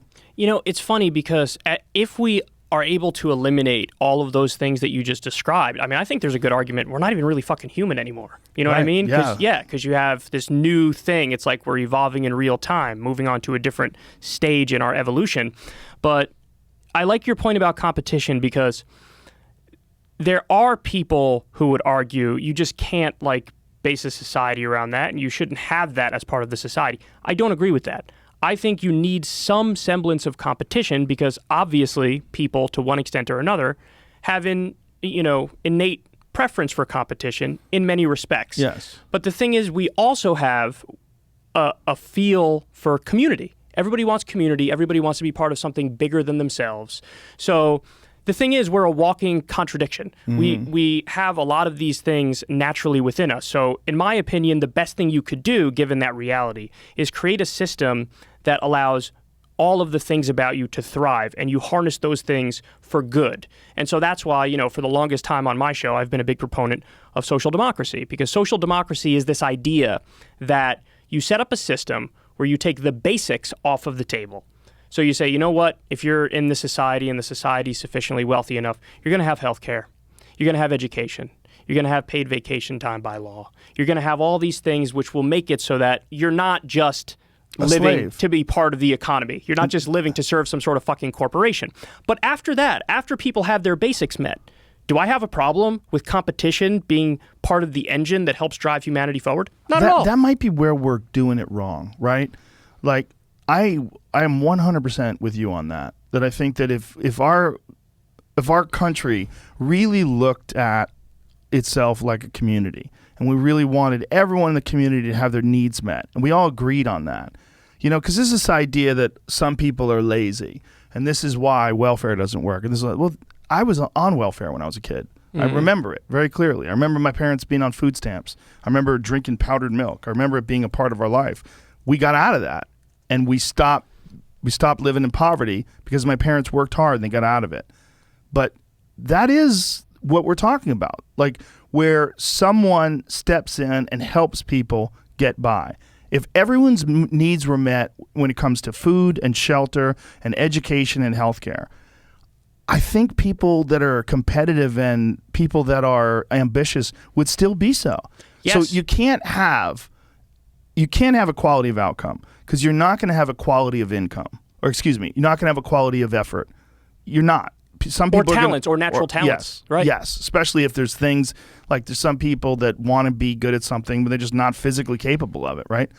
I think that we have to think of the other stuff. I'm hearing those clicking. I'm sorry. I was going to forget my thoughts, so I wanted Just to jot write it down. Well, I'm writing it down, but it was clicking for you. I apologize. It's Go okay. ahead.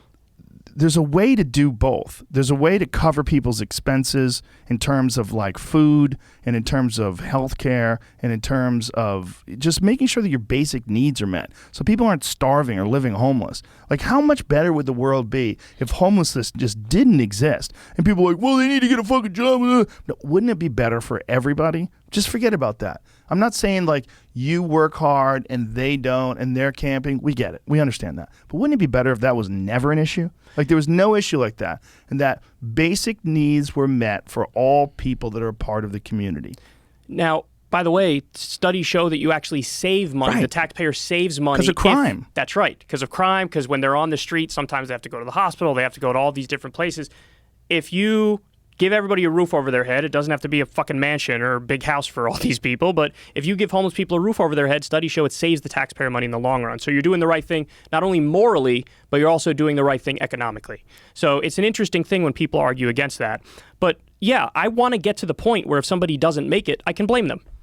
I want to get to that point. I want to be at the point where I'm like, you didn't make it because of your own efforts. But even then, it's like you got to go back to their, it's determinism. You got to go back to their childhood. You got to go back to how did you get to this point? Yeah, I mean, it's hard to say why someone makes it or why someone doesn't. I think if you look at how someone did make it, you could draw a pretty clear assumption. But if you look at why someone didn't make it, that's when things get complicated because you're dealing with like emotional trauma and you're dealing with abuse and you're dealing with like maybe their father always told them they're a fucking loser and it's like they're like shell shocked or maybe they're beaten up by their older brother. Weird shit can fuck with people, you never really know why someone is inferior. That's very true, but under an ideal system, I think those people would still be able to survive. Yes. That's my point, right? And you made a good point. As well. You made a great point about welfare there because you reminded me of there's this new study that came out not that long ago about universal basic income, and there's this mayor in Stockton, California that did this trial run. He gave a bunch of people $500, and they have some really good data on this now. So they found that the percentage of the money that went towards what people view as vices, so like drinking or gambling or whatever it may be, 2%. Wow. So most of the money went towards food and went towards rent and went towards things that people need. And there was one example from the study. There was this guy who worked a job that he hated. He wanted to get a new job, but he never got the time off to go interview for a new job. As soon as he got Crystal brought it up yesterday. That's right. Yeah. And that's where I got the story from her. She read the whole study. $500 made it so it changed his life, and now he makes way more money, and he's much happier. And not amazing. This is what people fucking need. Listen, it's not rocket science. We have Social Security for old people. Everybody agrees Social Security is wonderful. The polls on that thing are through the roof. Right. Americans of all different political stripes are like, that's great. I want to give grandma some money to make sure she's okay. Yeah. All we're talking about is Social Security for all. Right. And it's not going to make the economy collapse. If you're concerned about the cost of it, I got fucking news for you. You better look at the Iraq War. You better look at the Afghanistan War. You better look at all the corruption in our government. You better look at, that's where we're wasting our money. They pumped trillions of dollars with a T into the stock market at the height of COVID because they were afraid that COVID was, grinding the economy to a halt. Nobody said dick when they pumped trillions in over COVID. But now all of a sudden when we talk about a much lower figure when it comes to making sure people can afford food, now everybody's concerned about the cost? Fucking spare me. We spend so much money on our empire. We have a 90% civilian drone death rate. This is where our money's going towards. It's going towards permanently occupying Afghanistan and Iraq and Yeah, and what you mean by civilian death rate with drones is accidental.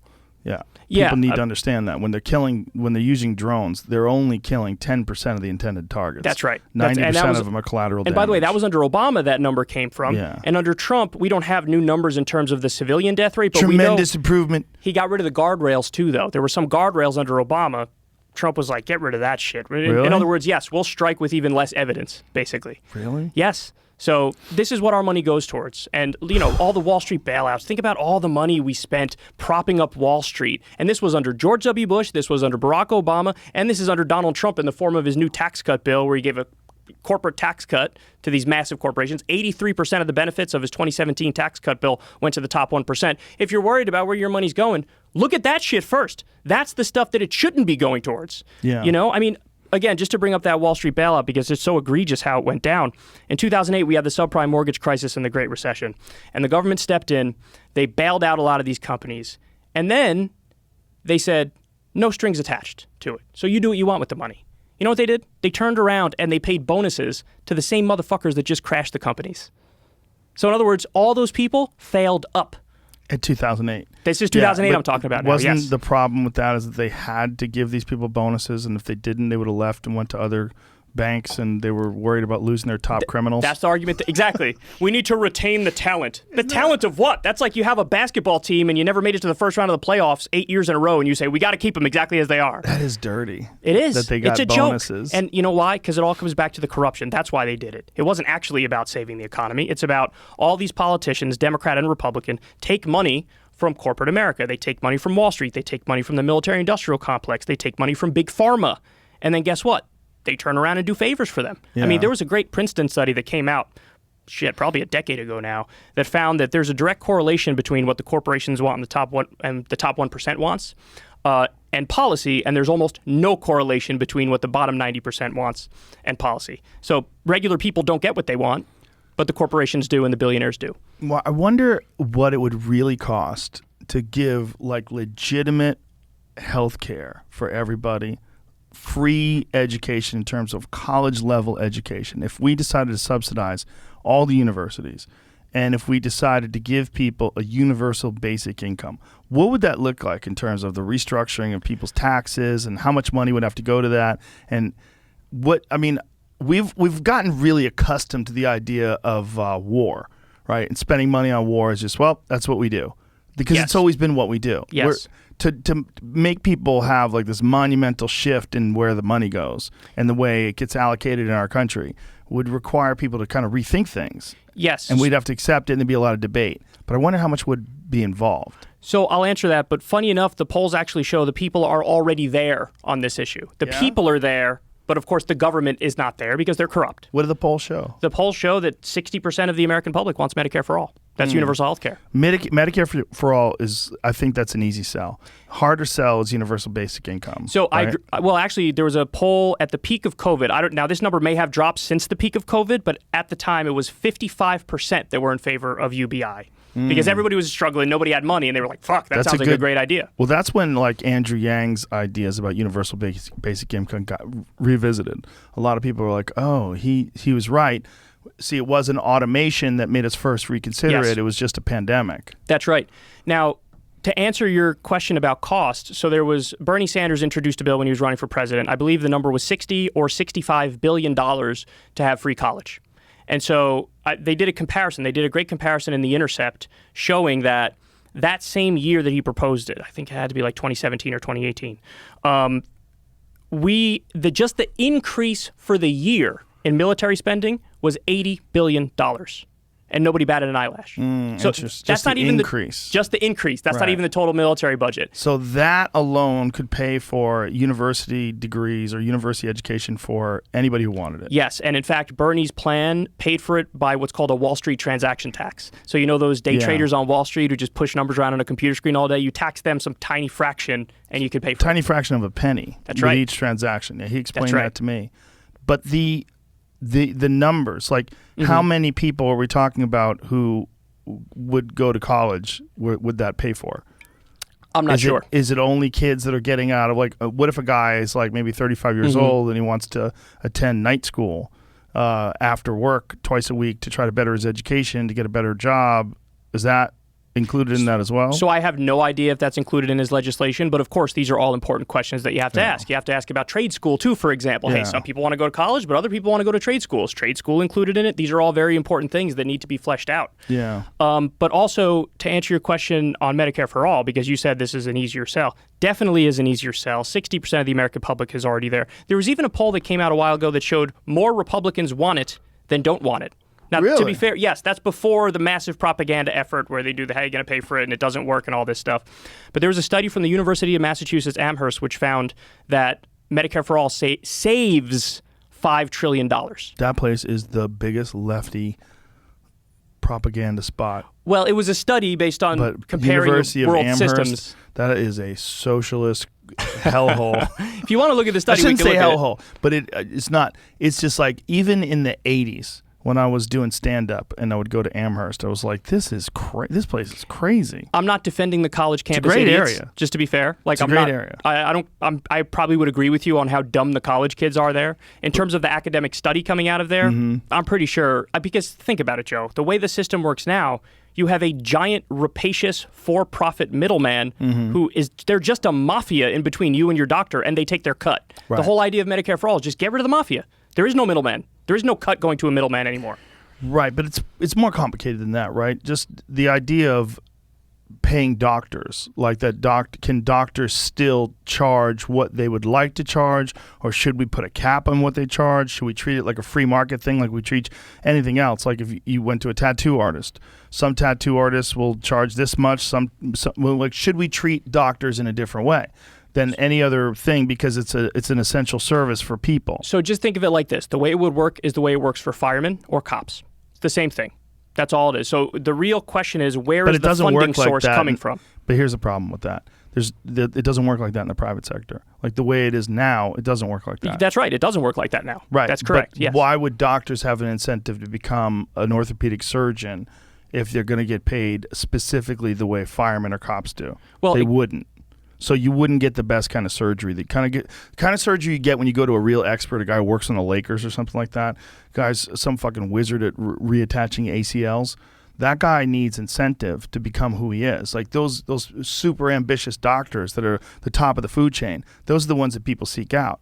Would that guy be able to still charge a lot of fucking money for those surgeries? And that is one of the reasons why they're so good at it in the first place, is because that guy can have a Ferrari and live in a big house in Beverly Hills. And this has always been the system. That's the reason why people come. I have friends from Canada that will come to the United States for surgery and pay for it out of their pocket because they want to get better doctors, more incentivized doctors. It's also true that it works the other way, though, as well. Remember when Rand Paul went to Canada to get some surgery, and this is a guy who's notorious for blasting their socialized medicine system. I mean, listen. He went to Rand Canada Paul went to Canada to get some what? sort of procedure, some sort of medical procedure, and of course everybody was like, "That's right." massive But hypocrisy on his Rand part. Paul's also a doctor, and he probably knew that this one guy up there was a specialist in one particular But thing. that's the exact counter to the point you just made, Not which is necessarily. It's usually the exception to the rule, because more people are coming from Canada to the United States to get surgery than are going from the United States to Canada. It might be just an aberration or an outlier. So is it? Let's find out. I'm just asking you: is it your contention that Norway, Denmark, Iceland, Sweden, Australia, Canada, all these places that have universal healthcare systems, that they don't have the same level of high quality surgeons and whatever that we have here? I have talked to doctors who say that's the case. I've talked to doctors who say that this system is not perfect, that it's deeply flawed, and that greed and corruption are a gigantic part of it. However, the most innovative and most skilled surgeons and doctors are in the United States. I don't know if that's true, but I heard this from more than one doctor. It's very possible that there's a reason why the Saudi princes come here when they want stuff done, not contesting that at all. The part that people don't want to talk about, which is actually, I think, the way more important point, is that anywhere from 45,000 to 60,000 Americans die every single year because they don't have access to basic health care. Yes, but these two things aren't mutually exclusive. We're talking about two different things. Like, just because someone has basic health care, isn't it possible to have both? Isn't it possible to have a system like you have public defenders, right? Everyone's entitled to a public defender. But people want a private defender because the Right. public defenders are overburdened and all that Right. stuff. I mean, again, But the you would point ha- I would make is that it's a funding issue. So if you were to pay those public defenders more and attract more talent, so in other words, Yes. can you craft a universal healthcare system where there's sufficient compensation for the experts that you're talking about? Right. I say absolutely. Yeah, I Because at think the so end of the too. day, it all comes down to funding, like you're saying. Yes, if you want high quality, you're going to have to pay for that high quality. Right. So you should set up the system so that, yeah, I don't want doctors making next to no money or making less than what they would make under this system now. You want to have it so that you are incentivizing these people to stay here and treat here. And you absolutely can craft a system like that. And even if you do that, you end up saving money because there's just such a, I mean, it's a fucking black hole here, Joe. Forget insurance companies who are, mafia criminals in their own respect. Hospitals as well are really fucking bad. I remember covering a story on my show at least 5 years ago where I went through line by line this medical bill that became, it blew up, it went viral because they were price gouging for everything. They even had this line for cough suppressant aids and they charged like $100 for it. Cough drops? No, you know what it was? A tissue. What? A tissue. That's a cough suppressant aid? Cough suppressant aid. You should go to jail if you write that down. But the funny thing is, all right, what are you Here's looking at what, here? Rand Paul said he went to Canada for. Okay. It chose Shouldes because it offers the surgery that he needed at the right price. The hospital specializes in hernia repair using natural tissue rather than artificial mesh. The Louisville Courier Journal reports that the procedure in Canada will cost an estimated $5,000 to $8,000. According to Healthcare Blue Book, a hernia repair in the United States will cost between $3,000 and $12,000 or up to $19,000 for a laparoscopic repair. Read that next line because that's important right there. Healthcare costs in the U.S. are also notoriously difficult to determine prior to procedure, and plenty of patients have received bills that can be thousands or tens of thousands of dollars over what they expected to pay. That's to the point of not only are the health insurance companies price gouging people, it's also the health care providers who are price gouging people here. So really we have a scam within a scam on top of a scam in the U.S. healthcare system. Another perk of going to Canada is that Shouldes offers a resort-like setting for recovering with fresh meals, an exercise program, on-site massage, and relaxing views. See, So I heard it was a nice spot to go, and you save a little cheddar. yeah, so, I mean, this is one of the things I talk about all the time on my show is that I really don't think people fully understand, because you're not taught this stuff, just how much you're getting screwed in this country if you're a normal working person. If you're a normal working person, like, this is the only developed country that doesn't have paid vacation time by law. Every other country, the second you get a job from day one, within that first year, you can get, it varies from place to place, but anywhere from like 2 weeks to 4 weeks off, paid by law. Whereas here in the U.S., if you happen to get some time off, you should. It's just because your employer's being nice, and oftentimes it's not paid. It's it's unpaid, and it's little things like that that just drive me fucking crazy because we're one of the richest countries in the world. That sounds crazy to me. What's that? Unpaid vacation. That's crazy. They'll say, "Oh, you could take it." We won't fire you. You could take a couple Yeah. weeks off, but if we're not going to fucking pay if you're you. working for someone day in, day out, 5 days a week, 8 hours a day, like, what in the Christ? Like, I mean, this is the thing. Like, this country, the last time we had a government that really looked out for regular Americans, for working people, it was the New Deal era. New Deal era was a long fucking time ago. So we were able to get, well, between the New Deal era and you could argue the war on poverty as well. So maybe a little dash of Lyndon Johnson in there with FDR, but you have Medicare, Medicaid, Social Security. We're like coasting off of the little bit of help that we got from the previous generation from the Great Depression. Like Biden did those $1,400 stimulus checks, the one-time $1,400 stimulus checks. That's it. It's already, like, all the impacts of it are already done. It was a one shot of adrenaline, and people are going to go right back to where they were before. well, they were done pretty much right away. Yeah, they go out like that. And what then did Trump, how much did he give out? Trump wanted to do 2,000. I think he ended up doing 600. And then Biden was saying, I'm going to do 2,000. And then at the last minute, he goes, yeah, I'm going to do 2,000. But Trump already gave 600, so I'm only going to do 1,400. It was that little sleight of hand move, which is so fucking Weasley. It's so fucking Weasley. All of it's so strange. It just seems like if there was any time to pull this country together during the pandemic was the time. I mean, I say it all the time.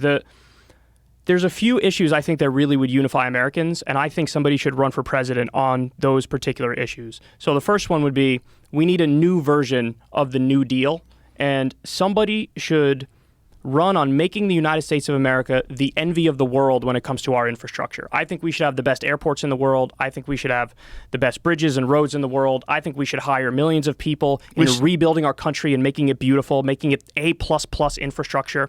And I I just think need that to do deals with China, and we can have that over here. They're willing to come in and that's the Belt and negotiate. Road. That's the Belt and Road Initiative. You know, in Africa, they build some infrastructure, and then they say, now we can, They take give all you your a stuff, loan. right? They give you Yeah. a loan that you can't possibly pay back. It's very mafia-like. It's a new version of imperialism. Yeah. Listen, it's terrible, it's wrong, it's evil, but you got to hand it to them in that it's the new evolution of imperialism. There was a time when people would just show up on people's shores and be like, this is now ours, and you could fuck off. Then we evolved that a little bit to, we're not going to go in there and tell you all this shit is ours, but we're going to put a puppet dictator who's from your land in there, and then that person's going to have a deal with us and sort of give us that stuff under the table. Now this is the new version of that of, what if I actually helped you out a little bit and built a couple roads, maybe built some schools? Then what's going to happen? Give you a little loan. There it is. Yeah. You know? And China's doing that all over the world. They are. That's what's wild. And the U.S., because our leaders are stupid, what did they do? Think about what we've been doing the past few decades. I mean, the Iraq War is the big one, right? Right. So do an illegal war based on lies, kill minimum 200,000 innocent Iraqi civilians. So we're dropping bombs everywhere and pissing people off and further withdrawing from the world in a sense. And they're doing the opposite. They're building bridges, quite literally. They're talking to more people. I mean, they're just more intelligent in how they're trying to expand their empire. I'm against empire as a matter of principle. I don't think the U.S. should be one. I don't think China should be one. I don't think Russia should be one. Whatever. It's all bad. But the way that they're going about it is just more logical in that it's going to have better results in the long run. And that's terrible for the United States. No, it's terrible. And I think that during COVID, it was probably pretty bad too, because a lot of companies, they bought controlling stakes in. They started buying into the stock market in a big way. We really need to bring back manufacturing here in a serious way. I think it was a real horrendous, corrupt decision when the government decided to do NAFTA, decided to do permanent normal trade relations with China, decided to do all of the terrible so-called free trade deals that they did, which are really outsourcing deals to enrich the corporate overlords and send overseas all these good-paying jobs. And as a result of that, it's been a race to the bottom. And now you have, I just drove across a lot of this country. You have dilapidated place after dilapidated. Am I saying that word right? Dilapidated? Did I say that wrong? Dilapidated? I think you said dilapidated. Yeah, my brain's think not it's working anymore. Dilapidated? It's dilapidated. There you go. Dilapidated. You see all these towns are just crumbling and the jobs have been outsourced, and you see these things that have been left alone for decades, and you think, this doesn't have to be like this. This was a choice made by the corrupt politicians to outsource the jobs for more profit. They'd rather pay somebody pennies on the dollar in Bangladesh than pay an American worker a living wage and give them health care. So, I mean, you have to fix that. If you don't fix that, it's going to continue to be a race to the bottom. Yeah, and I don't see any plans on the table. No, I see no plans on the table. The other idea that I was going to tell you, which I brought up on the podcast before, is that I wish we had a direct democracy law in this country where people could vote directly on the biggest 5 or so issues every time they vote for president. So then everybody would decide, hey, I want to legalize weed, I want to pay a $15 minimum wage, I want to end the wars in Iraq or whatever. And we'd be in a lot better place if we had that, because that's a way to go around the corruption. Because, again, all the polls show the American people are relatively united on a lot of these basic issues. But the political overclass doesn't do any of the things we want them to. So how would we go around that? One way is to actually get the corruption out of the system and make it so the politicians are more beholden to the people than the donors.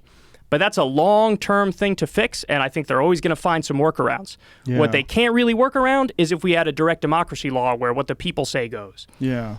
And that's not on every issue, to be clear, because if you have a right, the people can't vote to take away your rights. You know what I mean? So it needs to be a constitutional direct democracy law. So we have a constitution. These things are off the table. You always have a right to free speech. These are all things that they can't just vote away. Right. But on economic issues, on, foreign policy issues, on social issues, people should have a right to vote on that. Do you think that people should have a need to understand what they're voting on before they vote? I think that we need to create a system where they are educated and they do learn this stuff. But you can't force someone to learn things. You right? can't force somebody to learn things. You need to have good schools and good education that gets people to the point where they did learn this stuff. But we can't have a system where up front we say, you have to learn X, Y, and Z before you vote, because if we do, you end up with poll tests and literacy tests and a lot of the former Jim Crow and segregation methods where you try to exclude the undesirables and the lower class folks up front. And that's what they would do. They would do that with poor black folks, and of course they would try to do that with anybody who's lower income these days. So you can't really have a system where only like the educated elite can vote, because I got news for everybody. The educated elite are also fucking idiots. Yeah. A lot of them are fucking idiots. There's a lot of them that stopped educating themselves the moment they got out of school and just stagnated. That's right. Or were good at memorizing things. Or, it's interesting that there's a lot of decisions that people make that they really don't understand. And there's bill, especially like on a state level. Like, I'll give you an example. In Colorado, they voted to reintroduce wolves. Whoa. Yeah. Well, that seems intense. It's very intense. There's already wolves in Colorado. They found breeding pairs. And so they're naturally making their way from Wyoming. They walk down into Colorado. They didn't think that was possible, but it's happening. But in Idaho, they've developed such a wolf problem, they're trying to kill 90% of them because they're attacking all this farm life. And the thing about it is, like, they're really hard to hunt. Like, once they get a sense that people are hunting them, they find them, they're scarce. They take off. They're smart. Yeah, they're really fucking smart. And they have some weird way of figuring things out, and they know how to stay the fuck away from people. So even though they're opening up hunting, people saying, like, Idaho wants to kill 90% of the wolves. Yeah, but they're not going to be able to. Like, you don't understand. Like, this is like to make it legal for people to, whenever they want, go out and hunt wolves. Good luck finding one. And good luck hunting them. This is not like deer hunting. This is completely different and wildly ineffective. The reason why they extirpated wolves way, way, way back in the day was they used dead animals filled with strychnine, and they left them around. And there was a lot of collateral damage. They killed a lot of wolverines and a lot of other animals and scavengers. It wasn't just the wolves. They killed a lot of coyotes. They killed everything else that would eat that stuff too. But that's how they did it. That was the only way they could figure out how to do it. And just by shooting them with guns, like, you're not going to be able to. But the impact on livestock has been significant. They're losing a lot of livestock. The impact on elk populations is very significant. Impact on mountain lions is significant. They found out that mountain lion populations have dropped down to 25%. Whoa. Because the wolves are stealing the kills of the mountain lion. So say if a mountain lion kills a deer, wolves come along and chase the mountain lion away, then the mountain lion has to kill another deer. So the mountain lions are killing probably more animals, and they're eating less, and some of them are starving to death. Because wolves are smart. They'll just follow that mountain lion around. Go ahead, kill something else, bitch. And then they'll run after the cat and chase it away, and then eat the cat's deer, and then the cat has to go kill another deer, and then, So are the laws from state to state on stuff like that, are they trying to do a balancing act when it comes to population control with certain animals that could be a very big issue for people and agriculture? No. That would be a decision made by wildlife biologists. Okay. This is a decision made by the population. So it's an initiative that's put forth by people that are environmentalists or they're animal rights activists. And they think that it would be a good thing to have wolves. And it's interesting because I'm a fan of wolves. I think they're fucking awesome. But wolves there's a reason why the big bad wolf is in those little kids' stories. So wait, did this pass with a majority of the population vote? Yes. In the state? Yes. So more than 50% of the population in Colorado, you said? That's the state you're talking about? Yes. They said, we're voting to reintroduce wolves here? More than 50% of the voting population. Obviously, it's not 50% of the actual population. But they reintroduced wolves the same way they did in Yellowstone in the 1990s. Right. And so they said, I would be very curious to see the wording of it. Was it like misleading wording, you think? I don't think it was. No, there's a lot of hardcore lefties in Colorado. Or just like, cool. We want wolves here, Wolves man. are amazing. That's my spirit animal. They're... Yeah, so in other words, the point you're making is that in many instances, when you give the people the vote, they get it wrong. Well, they don't know what they're voting on.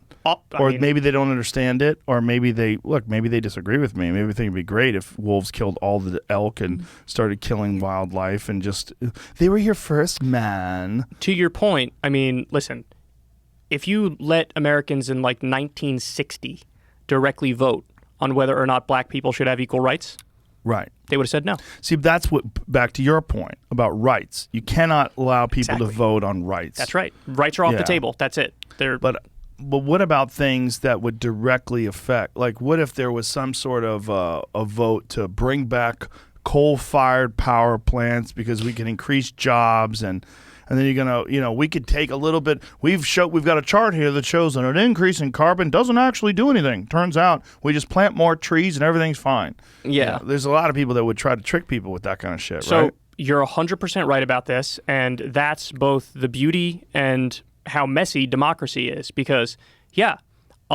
I would contend that if you give people the direct vote, the majority of the time, bar some sort of insane propaganda campaigns, the majority of the time they're going to get stuff right. But of course they're going to fucking get things wrong. Of course. That's just the nature of the beast. It's like when, in Gaza, when Palestinians voted, who'd they pick? Hamas. And, of course the West was like, we don't fucking like that. We'd rather have them pick Fatah.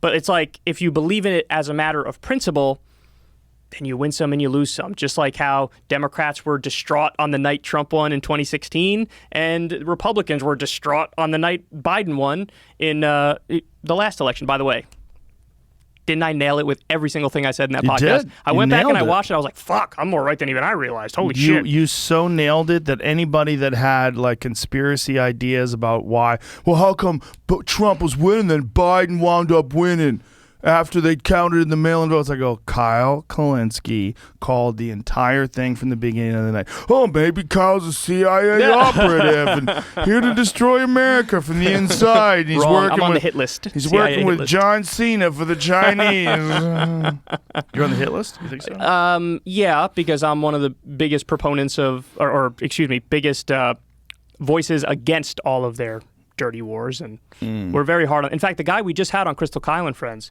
is the CIA's worst nightmare. He wrote this book, The Devil's Chessboard. What's his name? His name's David Talbot. You would love this guy. I hope that it's got a good cover. I hope It's got a great cover, but dude, it's all about Alan Dulles and the CIA and how Alan Dulles really killed JFK. This guy is the Really? fucking CIA's worst nightmare. I mean, they despise him, and we had him on Crystal Kyle and Friends. It was a great podcast. He told us all this amazing stuff. Wow. There it is. I can't do any more fucking JFK shit. I went on a JFK run for like 3 or 4 I know you loved it. years of my life where I just read JFK assassination books. Yeah. It's just too much. No, it is. I wasn't even that into it, but Crystal got me into it. They killed the fuck out of that president. I mean, there was even a CNN article a few years ago that was like, listen, we went through all the conspiracies. Was it Cuba? Was it Russia? Was it the mafia? They said the only one we couldn't debunk was the CIA. Yeah. That's CNN saying that. That's nuts. That's fucking Was that crazy. when Trump was in office? I think it was before Trump was in office. Oh. Yeah.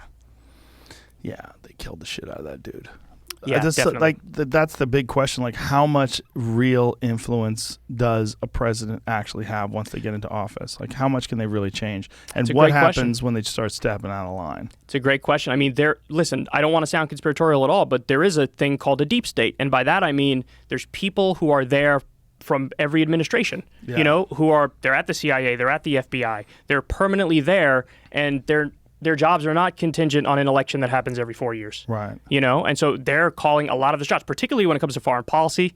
If you're talking about the Pentagon, if you're talking about the CIA, these guys make a lot of the decisions. So yeah, there's going to be some clashes behind the scenes. There always are clashes behind the scenes. Somebody made a great point. They said, we know, as a matter of fact, it's historical record that the United States during the Cold War overthrew all these South American governments that we didn't like because they were leftist, and we wanted to put in, you know, right-wing puppets who were more sympathetic to our ideology and allow capitalism to exist there. So we overthrew all these governments. What makes anybody think that we would just draw the line here at home?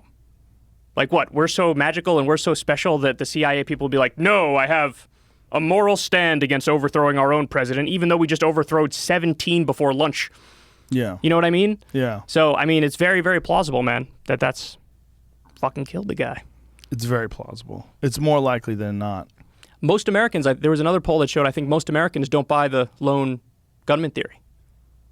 No, they shouldn't. It's a stupid theory. I've had conversations with people about it, and what they're willing to accept is so dumb. Like, the magic bullet theory is literally one of the dumbest fucking theories. Here's why. Not that a bullet can't travel weirdly through people's bodies. It definitely can. The fact that the bullet came out pristine Yes. and there's more fragments in Connolly's wrist than are missing from the bullet, and they just found that bullet magically on a gurney. Oh, okay, you found it. And the only reason why they had to make up this magic bullet theory in the first place is because a guy got hit under the underpass with a ricochet. And that guy, when he got hit under the underpass, he got hit, and they go, okay, well, obviously one bullet hit this curb and it hit this guy. So now we have to make one bullet go through two people and have all this damage. When a more likely scenario is more fucking bullets, That's right. more gunshots. And then also, like, the Bethesda, Maryland autopsy report is very different than what they described in Dallas. In Dallas, they described the hole in his neck as an entry wound. In Bethesda, Maryland, it was a tracheotomy. And then they doctored his head. They did a lot of stuff. It's like his fucking brain was missing by the time he got to Bethesda. There's like David Lifton's book, Best Evidence, is fantastic about it, but it's terrifying because as you get into it, deeper into the book, you start sweating. You start going, Jesus Christ, these fucking people got away with it. This is 1963. Alan Dulles, man. It's all Alan Dulles. And he's the airport, the Dulles Airport. That's right. He is the airport. He is the airport. Imagine that guy was Killed in bed the with the president, Nazis, and by the I've way. well, of course he was. Yeah, he was in bed with the Nazis. Well, the that guy. fucking entire NASA was filled with Nazis. NASA was filled with Nazis, and a lot of those guys in the government at the time would tell you the real threat, the real enemies were the Soviets. It's not the Nazis, because Nazis were actually good for business, because there was a lot of business connections. Listen, that's still not good. I mean, Werner von Braun used to hang the 5 slowest Jews in front of his rocket factory in Berlin. The Simon Wiesenthal Center said that if Werner von Braun was alive, they would prosecute him for crimes against humanity. Wow. He was a real Nazi, like a bona fide, dyed-in-the-wool, hanging out with Hitler Nazi. And all those fucking guys that were in that came over in Operation Paperclip that had dueling scars on their faces. Do you know about the dueling scars? No. Nazis had this thing where they would put goggles on and they would have sword fights with real swords, like rapiers, real thin swords, and they would slice the fuck out of their faces. And it was a thing that they would do, these like dueling contests where like these scars were a badge of honor. And so a lot of these guys would walk around with these horrific facial scars, and that was to let all these other people know these are bad motherfuckers that did the dueling thing. You need to see these images. That's creepy. It's really. I can't believe you don't know about this. No. Yeah, they would put goggles on and long, thin swords, and they would have fucking sword fights and try to mark up each other's faces. See, I thought in movies when they had the Nazis have the scars, I thought that was just for dramatic effect. Oh, no. Show me some images of Nazi dueling scars. Like famous members of the Operation Paperclip people that came over had Nazi dueling scars. Wow. On their face. And they're like, this is what they look like. Yeah. Whoa. Yeah. It was really common. By the way, they're fucking, look at these guys, all look at that guy with the Wow. goggles. That's what it looked like. So that's how they'd slice each other up. But it was like a badge of courage and a badge of honor. Like they would proudly wear these. Can you go down and get the guy in the lower bottom with the blue hat? Lower bottom with the blue hat? Yeah, that guy. Look at that fucking Wow. thing. Slice this guy's face open. Whoa. Like he obviously had some skin grafted to the bottom of his He face. definitely did. That's Look at that exactly guy in what that the looks like. right next to your cursor right there. Yeah, look at this guy. Holy shit. That was really common. So when you see these guys, they had these scars on their face. It was to let you know. Look at the guy in the upper with the tie, that guy right there. Oh my God. Yeah, that guy with Yeah. the hook one. Oh my Yeah, God. they'd slice each other's faces open. Yeah. So they would walk around with those, and everybody knew that this guy was a Nazi. Did you know that a lot of the top Nazi brass were into what's called Norse mythology? It's like this Yeah. version of paganism. And so it was kind of like a pseudo-religion in a way that they crafted around Hitler. It had to do with a lot of like, they really believed, so a lot of people think, oh, they believed in a false science of eugenics. It was both a false science of eugenics, but also it was tied to this Norse mythology, this paganism, and they had this rigid hierarchy of like superiority in human beings, and of course the Aryans were on top, and then, you know, you go Yeah. down the list. It's really crazy stuff, because it was, not only is it dictatorial, fascist, but the fact that it was also had a dash of like extreme religiosity and mythology makes it even creepier. Well, you know, a lot of people think that whenever you get someone who's involved in running a country that has this sort of powerful cult of personality thing going for them, like Hitler, that they craft a kind of a religion around that person. That Right. person becomes a savior. And that was what a lot of people were worried about with Trump, is the really dumb people that were into Trump looked at Trump like Trump was a messenger from Jesus. Yeah. Like they really thought he was sent here to do something really special because God was tired about all the sin and the way people were treating each other and the way people were living their lives. And he was going to send Trump, which of all fucking people. What I'm amazed by is when you drive across this country, everybody still has up all of their Trump shit. They didn't miss a fucking beat. Remember when Hillary lost, she had to go in the woods for a while. She had to get away. You got to get away. When Mitt Romney lost, you got to go away. Nobody wants to see you. Nobody wants to hear from you. Shut the fuck up. You're a loser.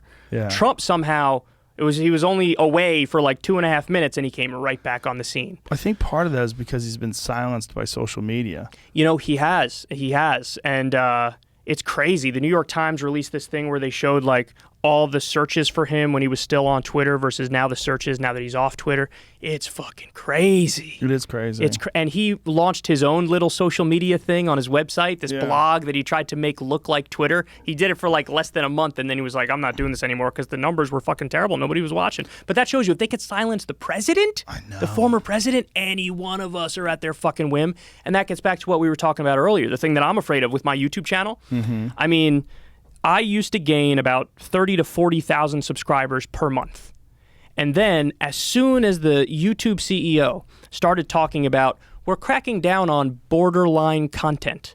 So in other words, not the stuff that's clearly over the line, the stuff that's like close to the line. What we want to do is not pump that out to new people. So they make it so they de-rank you in the algorithm so you're not spread to new people. I went from gaining 30 or 40,000 subs a month to about 4,000 subs a month. And so it's a stark contrast immediately after her saying that. Exactly. And not only that, people will tell you who are longtime listeners of my show, hey, I used to put the autoplay on, click one of your videos, and it would play 20 of your videos in a row. Now you put the autoplay on, you click one of my videos, it goes from me to John Oliver or me to fucking Trevor Noah. So they take people who are almost like the fake outsider voices, and they're like, that's outsider enough. I guess put that in right after Kyle, and they'll probably watch that. So not going to lie to you, Joe, it's a giant hit. I lost, what was the number? Jackson Hinkle looked into this, another great YouTuber, and there was an 88% drop in new subs in 1 month. Wow. 88%. And now listen. Did you change how you dress? I was just going to say, if it's like me. Maybe you need to dress sexy. Maybe I'll show I don't some mean nipple. to objectify you, but Show everybody some nipple. maybe tank top. There is something to this. I'm looking at the Social Blade, which is like public information, and when you look at the secular talk here, right around March, which is probably when the campaign stuff was ramping up. What is There's that a big speak. spike? Is that when you were on the podcast? That's not when I was on the podcast. I believe This was the November. This is the election, so that Yeah. might be then. Okay. That is the one you were on the podcast. But it was like a flat line for all of the campaign area. Yep. Dude, look what happened to you when you came on our podcast, though. Well, then they let it go. Maybe. Well, So- no. He was on this podcast, so everybody found out about it. So and you what got a bunch of happens is, subscribers. whether I go on your podcast, and by the way, everybody, Secular Talk on YouTube, please check it out. Secular Talk. Whether it's that, there was also when Crystal and I launched our new show, Crystal Kyle and Friends, we got a little bump spike. from that. When we talked to Andrew Yang on our podcast, Crystal Kyle and Friends, we got a little. So I still get, but it's got to be something like big and You like. gotta do "Blah." things. You Exactly. gotta do Whereas things. before, I wake up and fart into the microphone and gain fucking 40,000 subscribers. Interesting, because they're deciding who should grow and who shouldn't, and there must be some, like, remember when CNN was talking about podcasters, about how that there's people on YouTube that get more views than a CNN show, as if it was some horrible thing. They didn't even understand the way they were describing it. They were describing it as if they're entitled to viewers. That's right. They were saying, there's people on YouTube right now that get more views than this show. This is because the You suck. market has spoken. Right. And your show's fucking terrible. That's right. Well, they suck. Brian They're terrible at their job. Stelter's show keeps slipping and slipping and slipping in the ratings. He's the worst. And you know Same what with they Don do? Lemon. It's the same thing. Everybody knows that they're not real. They're not real humans. And Joe, when you read those articles and you listen to those guys talk, Stelter's done this a number of times. There are segments where they're outright calling for censorship. Yes. They're like, hey, please deplatform the people who I don't like because, they're saying things that are conspiracy theories. And by the way, they use that for fucking anything. They use it so loosely. Brian Stelter talking to the press secretary saying, what are we doing wrong? What are we doing wrong? Like, hey, motherfucker, you're supposed to be a journalist. And they wonder why they get no views. But it's not even that. It's like they're obviously being told a certain amount of what to do.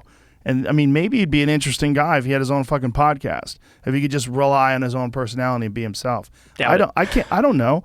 I can't imagine doing that gig. No, you're 100% right. Any of those guys, that gig is a strange gig. Listen, I have now for the first time in my life, I've always been outside of the traditional media system, but now for the first time in my life, I have firsthand experience with how this stuff operates in corporate media, and it's even more gross than I thought it was. How so? So when we launched Crystal, Kyle, and Friends, my new podcast with Crystal Ball. It's an interview show that we do. They were basically on the way out at the Hill, the corporation that they worked for. Now, they're one of very few people who've actually maintained to create a really, really good show within the confines of the corporate media system. Like, they're a real outsider voice that somehow slipped under the radar and were on corporate media. So when they were leaving, they had their goodbye video ready. They were going to put it up.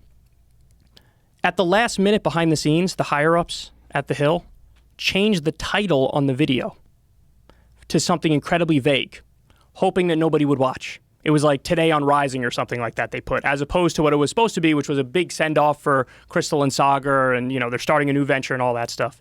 Not only did they do that, they changed the video from, it was supposed to be what's called a premiere video on YouTube, which usually gets more views and gets some more eyeballs. They changed it from a premiere video to a regular video, again, to try to decrease the view count. Then, after it was up for a couple days, they pulled that video down to try to, if people tune in to the show Rising for Crystal and Sagar, they wanted to sort of bury the fact that Crystal and Sagar are going to be gone permanently, and so they took that video down. Then I did a video calling that out, and they put it back up a day later. Now, that's just the stuff that's public for everybody to see. What they don't know is that behind the scenes, Crystal basically had to beg the higher-ups, for the love of God, please let me put our show on YouTube. That's where the audience is. Don't be dumb. Please let us put our show on YouTube. So you mean initially when it first launched? Initially when it first launched. And for the longest time, no, you don't know what you're talking about. What did they have it on? They had it on this thing called Hill.tv or something like that. So it was on a website? Yes, and it was getting no views, Joe, none. And so Crystal's like, I'm not an idiot. We got to put it on YouTube. Finally, they let her put it on YouTube. Fast forward to now, Crystal and I are launching our show. She gets the okay from the higher-ups over there. They dare to say to her, after we put our first episode on YouTube and it does phenomenally well, you can't put it on YouTube anymore. I own you on YouTube. What? They said those words to her. I own you on YouTube.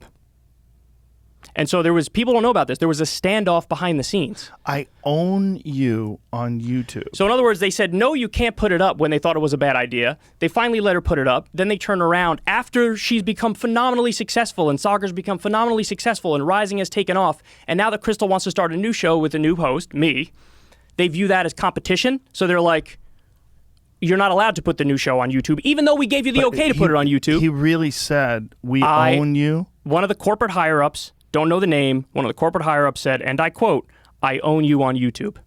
I own you on YouTube. Now it gets even worse, but Joe. Is this getting worse and worse. Did they have an exclusivity contract where they couldn't be on YouTube as a part of the contract? So what happened is they were in the new negotiating phase for a new contract, and in that new contract, it was like, we're not coming back if I don't get to put the thing on YouTube.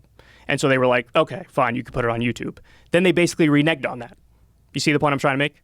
But how can they renege if it's a contract? Well, they were in the negotiation part of so they didn't actually sign it. That's exactly right. So the worst part is so I launch it and tell my whole audience, and we're so excited. We get a lot of views on the first one, and we tell them this is how it's going to work. Audio's free for everybody, but if you want the video and you want it a day early, you pay $5 on Substack. And after I told my audience, they tell Crystal, you're not even allowed to acknowledge this new podcast's existence. So now, and by the way, Joe, we decided we're going to take no ad money, No, we're not going to read any ads. We're not going to have any YouTube ads. We're just doing it the subscription model, small dollar donations. And then they tell me she can't mention it to her audience, even though she even had more subscribers than I had. And so we build this new thing. We're making 25% of what we could make, 50% of what we could make. And they say, by the way, we're going to cut off your access to half or more of the fucking people who would want to watch your podcast. But wait a minute. Are you saying that they wouldn't let her advertise you and her on their show that they paid for? She couldn't mention. Okay, but she couldn't mention that show on this show on Rising that they pay for. Right. On Rising. Right. Can't mention it. Right, but isn't that competition? Wouldn't that make sense though? It doesn't make sense in our world. Well, that's my point. It doesn't make sense in our world of podcasts, because we always mention each other's shows. Like, it's part of the fun of podcasts that you can kind of help each other out. Mm-hmm. So they're pretending that this is a podcast because it's on YouTube, but they're treating it like corporate media. That's exactly right. And I was also banned. I used to go on Rising all the time. We talked about this yesterday. Yes. That you were like one of their biggest guests in terms of like the amount of numbers you would get. And then as soon as you two did a podcast together outside of it, you were banned. You're banned. You can't come back on. Yeah, you can't ban people. Like that kind of shit. Like working for someone who says you can't have this person come on. Like, why? Are they a criminal? Are they eating babies? Like, what are they doing? Oh, they're competition. That's nonsense. That's pure nonsense. But that's also normal for that world. That's exactly right. And that's the point that I'm making here, is that that's what that old world is like. Mm-hmm. Yeah. So the new media world, we're all friends. We're all talking to each other. Everything is cross-promotional. Yes. Everything. And it helps everybody. Like when I got you on the End of the World podcast, when we did the thing with Tim Dillon with the election, that was great for me. It was great for you and great for me, because with me and Tim could have fun, but we don't know what the fuck's going on. You actually understand how the whole system works, and you were eerily accurate, right? That's great for everybody. It's great. First of all, your show's great, so it's great for me to promote it because I want it to do well, because I enjoy it. And I appreciate that. Thank you, man. This open-minded approach that podcasters have, this bountiful perspective versus a famine mindset. This famine perspective that has always existed in traditional media is because of the fact that there's only a few time slots. Everybody wanted Thursday at 8 o'clock. That's when Friends was on. Like, that was the whole thing. Like, they wanted this time slot thing, and you were competing for that, so it was very cutthroat. But the internet has no time slots. It's all wide open, and it's always there. I mean, some people do their shows live, and that I guess it's kind of, there's competition, but you don't have to watch live. If they do it live, it goes up later. Like, it's not necessary to have that mindset. Yeah. Now, listen, I want to be clear. There are workers at the Hill who I think are good people. They're just trying to pay the bills, and they're like anybody else. My beef was really with the higher-ups. The higher-ups don't need to exist. That's exactly my point, man. They're That's really exactly unnecessary. my point. All they do is get in the way. All they do is make people's lives more difficult. All they do is zero-sum thinking and exclusionary, and you're banned, and you can't do this, and you can't do that. They act like executives, and they extract money. But there's no need for them in this world. And this is why it's so amazing that Crystal and Sagar have left and done this Breaking Points show, and the show became hugely successful right out of the gate. #1 political show in the country immediately. And that's because it's really good. And look how they're doing it. They're just doing it by themselves. They don't need anybody to be their executive. They don't need anybody looming over their shoulder, making decisions for them, telling them what they can't do, putting restrictions on them that are arbitrary, and then also extracting exorbitant amounts of money. The difference in the amount of money that they were making there versus on their own is mind-blowing. And guess what? Now the money that they're making, it's all independent. It's all organic. It's all the audience saying, we love you and we want to reward you. So in the case of Crystal and Sagar, they pay the $10 a month and get the perks that come along with Breaking Points. In the case of Crystal Kyle and Friends, they pay the $5 on Substack. Like, this is the way it's supposed to work. Yes. And people have gotten so fed up with the old system and the rigid hierarchy and the assholes who don't know what the fuck they're talking about or what they're doing, trying to control us. Do you have any idea how pissed I was, Joe, when they told me, she can't even mention the existence of the other podcasts you have on their show? I was like, are you fucking kidding me? It's standard, though. I'm not even surprised. I do have to say that I love Sagar and I love Crystal. They're fucking awesome. But those new people that they hired on Rising, they're good. Who? The new folks. So are you talking about Ryan Grimm? You're probably talking about Ryan Grimm. I don't know who they are. It's a man and a woman. Okay, but they've switched them 2 times. That's why I'm asking who. Oh, there was really? One time, 2 times yes. already? Well, yes. There was Ryan Grimm was doing it with this gentleman Emily with the woman. glasses. Yes. That's Yeah. Ryan Grimm. Okay. So Ryan Grimm's an intelligent guy. He's a reporter for The Intercept. Yeah, he's very good. He's intelligent. The new ones who are actually filling in now, a guy named Colin and somebody else named Emily, not the same Emily, a different Emily, is the worst thing I've ever seen in my life. So they got rid of that Ryan guy? Well, He they was were good. temporary anyway. They weren't permanent anyway. So that's them. This is this is a new guy. Yes, Colin and Emily. And I watched one segment that they did, Joe, and they were talking about, the IRS leaks where we found that billionaires were paying 0.1% in taxes, and Yes. the most any of them were paying was like 3.5%. The first segment I watched is them saying, "I'm so outraged. We need to crack down on whoever leaked this." No. Swear to God. Swear to God. No. Swear to God. Well, what happened to that guy from The Intercept? He was only Ryan. temporary filling in. He didn't want to do it permanently. Oh. Well, he needs to do his own show. He was really good. And He's a good reporter. He does real reporting. Who was the girl that was with him? I don't know. I think she was from One American News Network. Because I wanted to hate them. Right? Sagar and Crystal are my friends. Yeah, brand loyalty. You love them, right? You know, I'm like, who's this fake Crystal?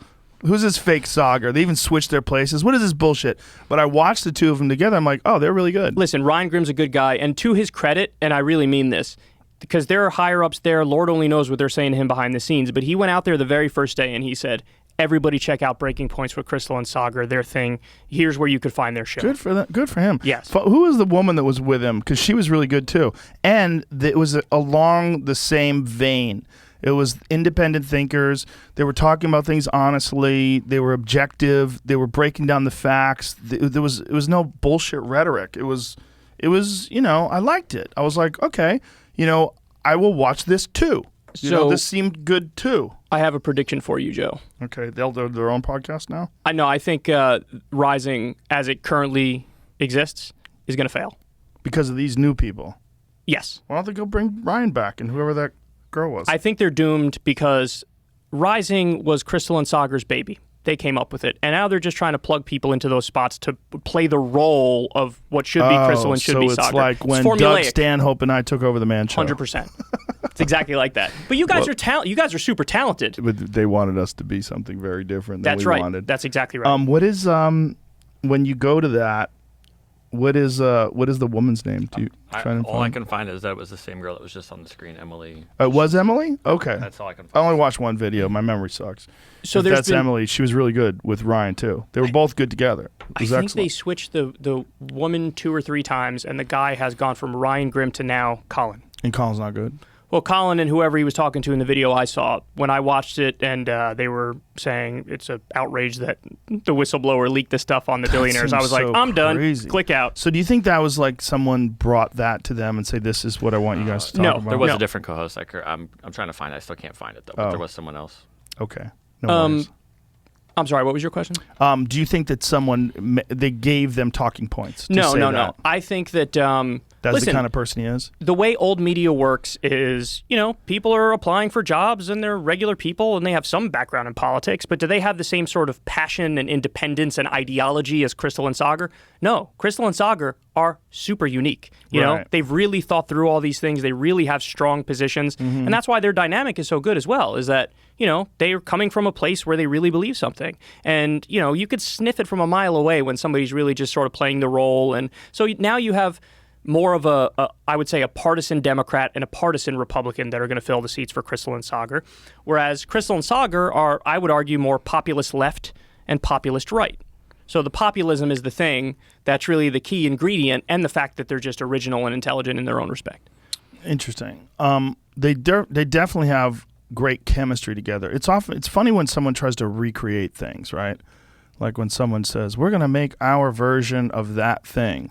But actual natural dynamics, things that just exist and they come together nice. You can't really recreate those things very easily. It's very Who could difficult. take your place? I'll answer. Nobody can. Nobody can.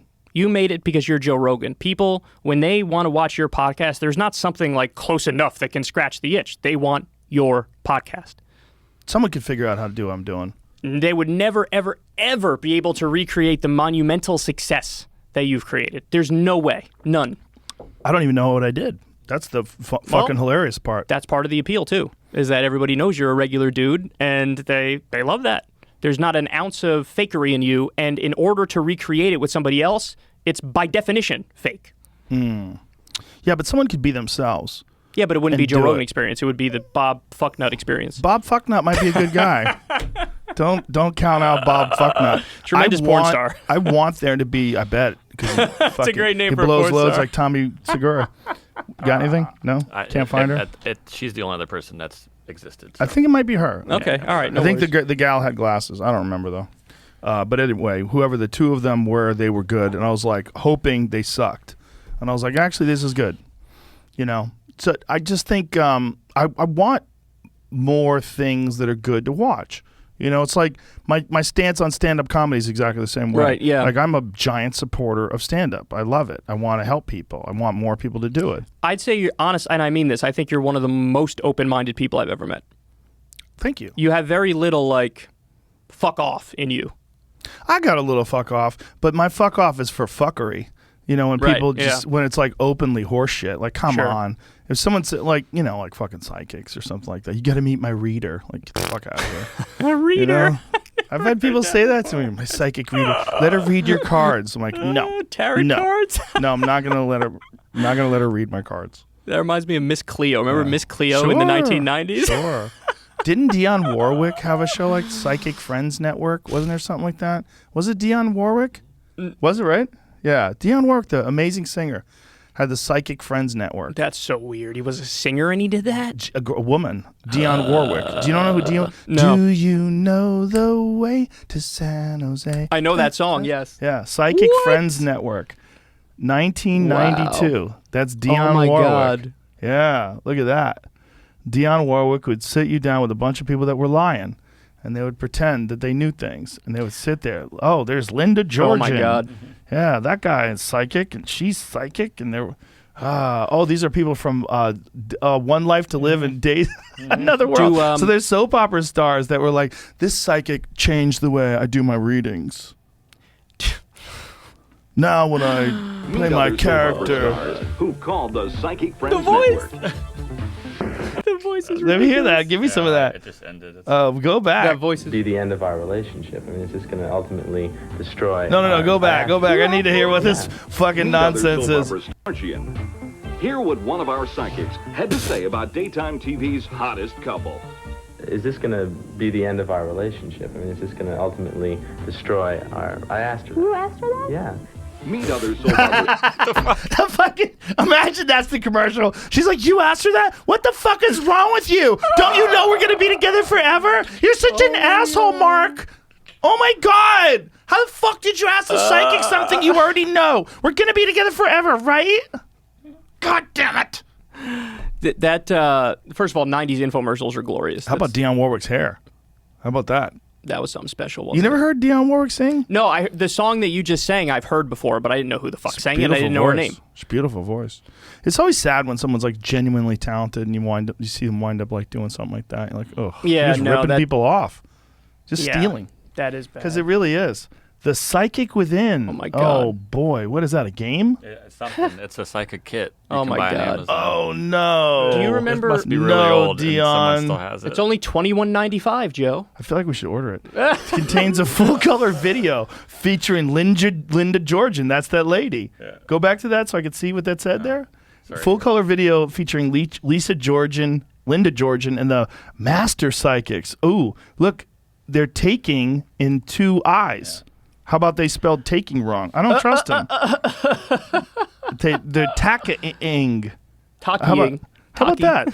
How about they're taking you step by step, but they're spelling taking with an extra I. Nobody even caught that. I wonder if we'll go back to that in a week and they'll go, oh, they're talking shit about us. We're going to change the wording. The Psychic Within. Do you remember crossing over with John Edward? Oh, that guy was a real charlatan, right? Oh, man. You know, I think he got fired when he tried to do it with like 9/11 victims. I don't know if am I right about that, Jamie? I think that's what happened. Shit. But I'm going off memory on that one. Oh my God. Yeah. The audacity. Oh, I know. That's what happened. The network was like, you're doing what? Oh my God, the audacity. That guy's terrible, man. That sounds about correct. Wow. That was all memory, too. It makes sense, though. I mean, if you're a thief, you're a thief. I Yep. mean, that's all they are. They're just thieves. They're just doing it in a different way. They're stealing and lying in a different way. It's just instead of like breaking into someone's car, they're pretending that they have an earpiece in, and they're pretending they can sense where your childhood trauma comes from. You lost your father when you were 10. Oh my God, I did. Some of these people it were was caught. less than 2 months after it, and it never even aired. Wow, imagine that. Holy fucking shit. Imagine that. He was like, I know what we're going to do. We're going to capitalize on this. This is going to take our show to the next level. They caught one of these guys. Remember, I think the guy's name is Peter Popoff. He used to have all these infomercials at night where he's like, buy the holy water and it'll save you. Oh. And then they caught him. I think somebody did this thing where it was like a sting operation. He had an earpiece in and he was listening to people and he was like telling them stuff that they thought he couldn't know, but he heard it earlier. Is that him? Look at that fuck. He looks evil, this fucker. Yeah, he definitely looks gross.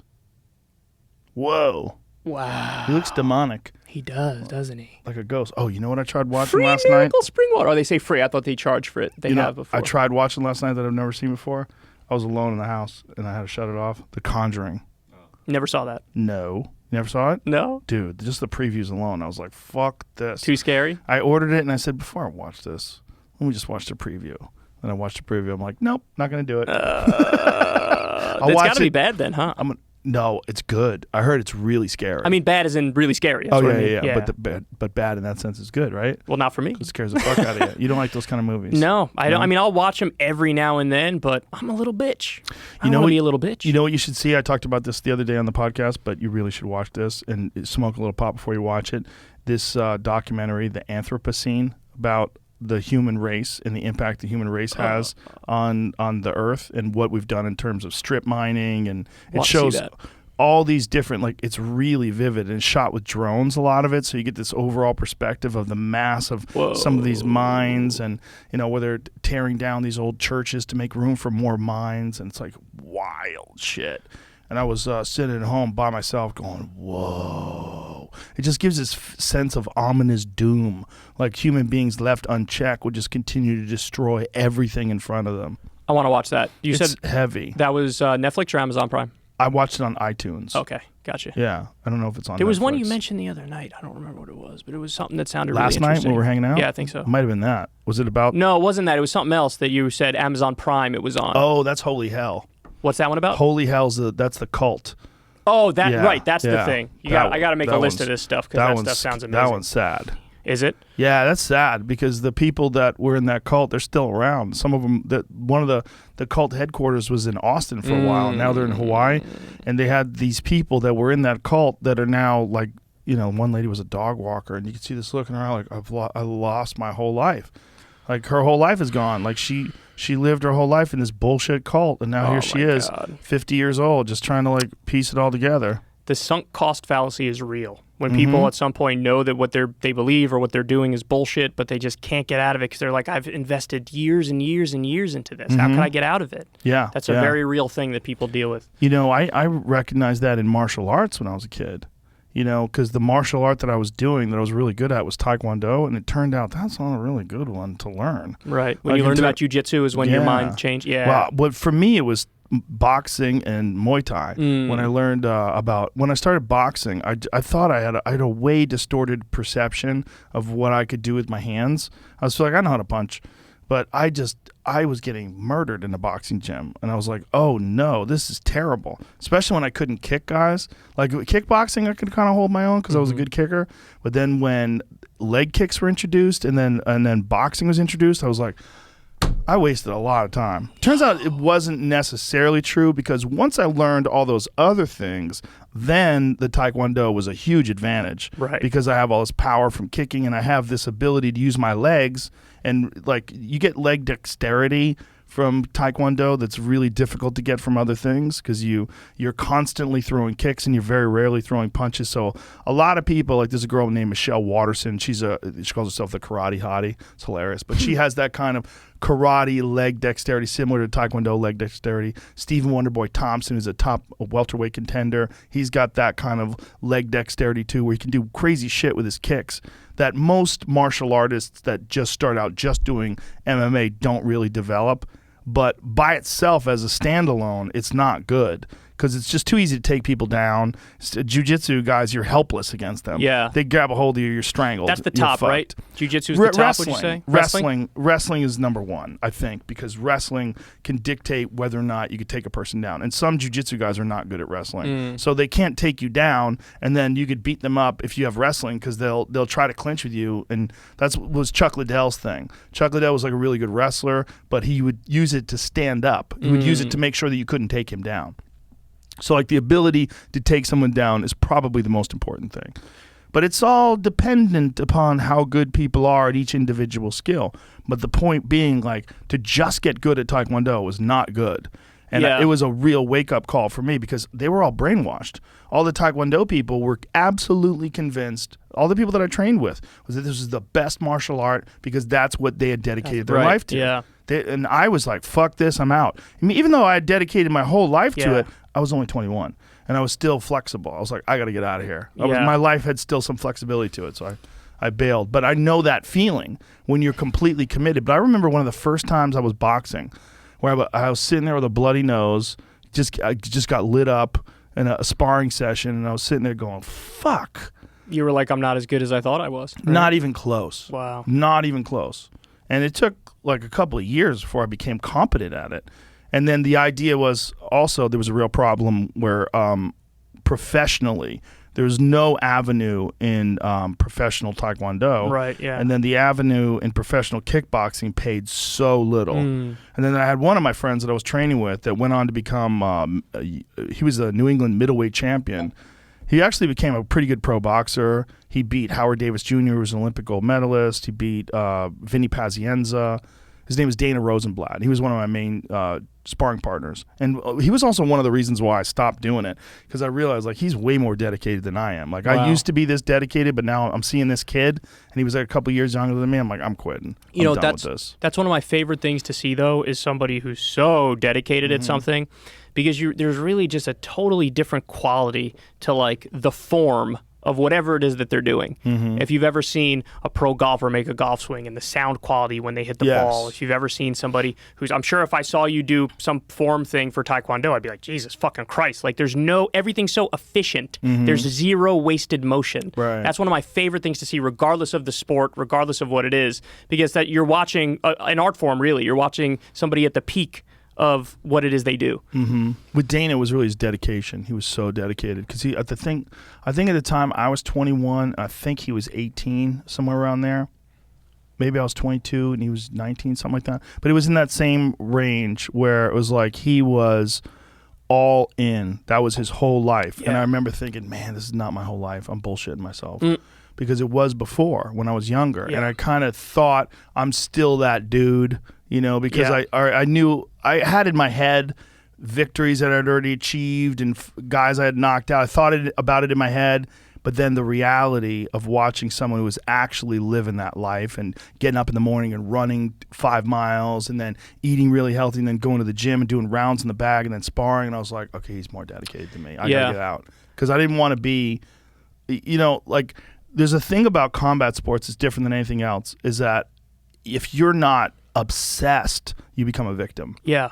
Unless you're some genetic freak. Like John Jones used to like party and still beat world-class fighters. Which is so rare. That's so fucking rare. But he also has like a crazy high skill set that he can call upon, you know, and a lot of genetic advantages like long reach and length and stuff like that. Bro, that's racist.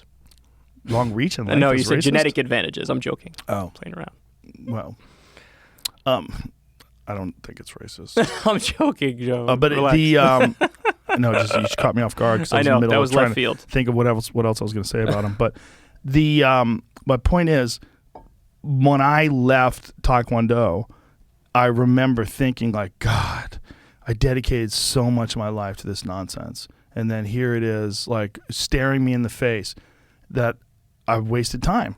Like, and so someone who joins a cult and really believes that some guy is like the re-embodiment of the Buddha and is in front of you right now bestowing enlightenment, and then you find out, no, he's is actually a pedophile, or he's actually a drug addict, or he's actually just a completely delusional psycho con man. People find that out like deep into these situations, and people are so fucking malleable. And you find this out, and the reason I want to bring this up in relation to this conversation is you find this out with the way people approach parties, political parties, the way they approach lifestyle choices and ideologies, the way they view the world. People get so attached to the tribe that's involved in whatever thing it is, whether it's a political thing or a religious thing, or they get sucked into it, and they take this comfort in that there's others that agree on the same parameters and sets of rules that they do. So I love that you made that point, because I have firsthand experience with something about exactly this, and it happened recently. So on my show, when the former head of the CDC came out and told CNN he thinks that COVID-19 likely came from the lab, he comes out and says that I cover it on my show. And I listened to his whole argument, and then I listened to Sanjay Gupta's response. And basically my commentary was something along the lines of, I have no idea what the fuck happened, but this guy makes a compelling case, and I lean slightly in favor of thinking the lab leak theory is probably true. Right. And then you had people in my own audience. Now, granted, I almost never read the responses because I want to maintain my sanity. But, it got to me somehow that people in my own audience were disagreeing with me. Not a crazy amount, but enough where it was an issue. It was interesting. And this was over a month ago when it was just starting. Yes, it was when it was the day that the zeitgeist has clearly shifted now. Yes, it definitely has, because the former head of the CDC said it, and again, he was a very compelling argument. I mean, he basically said we have a virology lab where they study bat coronaviruses right there. Yeah. And the fact that people almost tried to make me feel like I'm making some sort of huge mistake by saying this, or it's silly. And really what it broke down to was a few things, not just partisanship and Trump and anti-Trump stuff, but it also came down to there are some people on the left who fear that this is going to be used for a new Cold War against China. And so they feel like you got to be against this up front to stop the march towards this new Cold War with China, which we shouldn't have. And I mean, listen, my position has been very clear from day one. I lean in favor of thinking that theory is true, but there's zero political implications to that. I'm 100% against a Cold War with China. And what we're talking about here is an objective empirical question where we're just looking for what's accurate.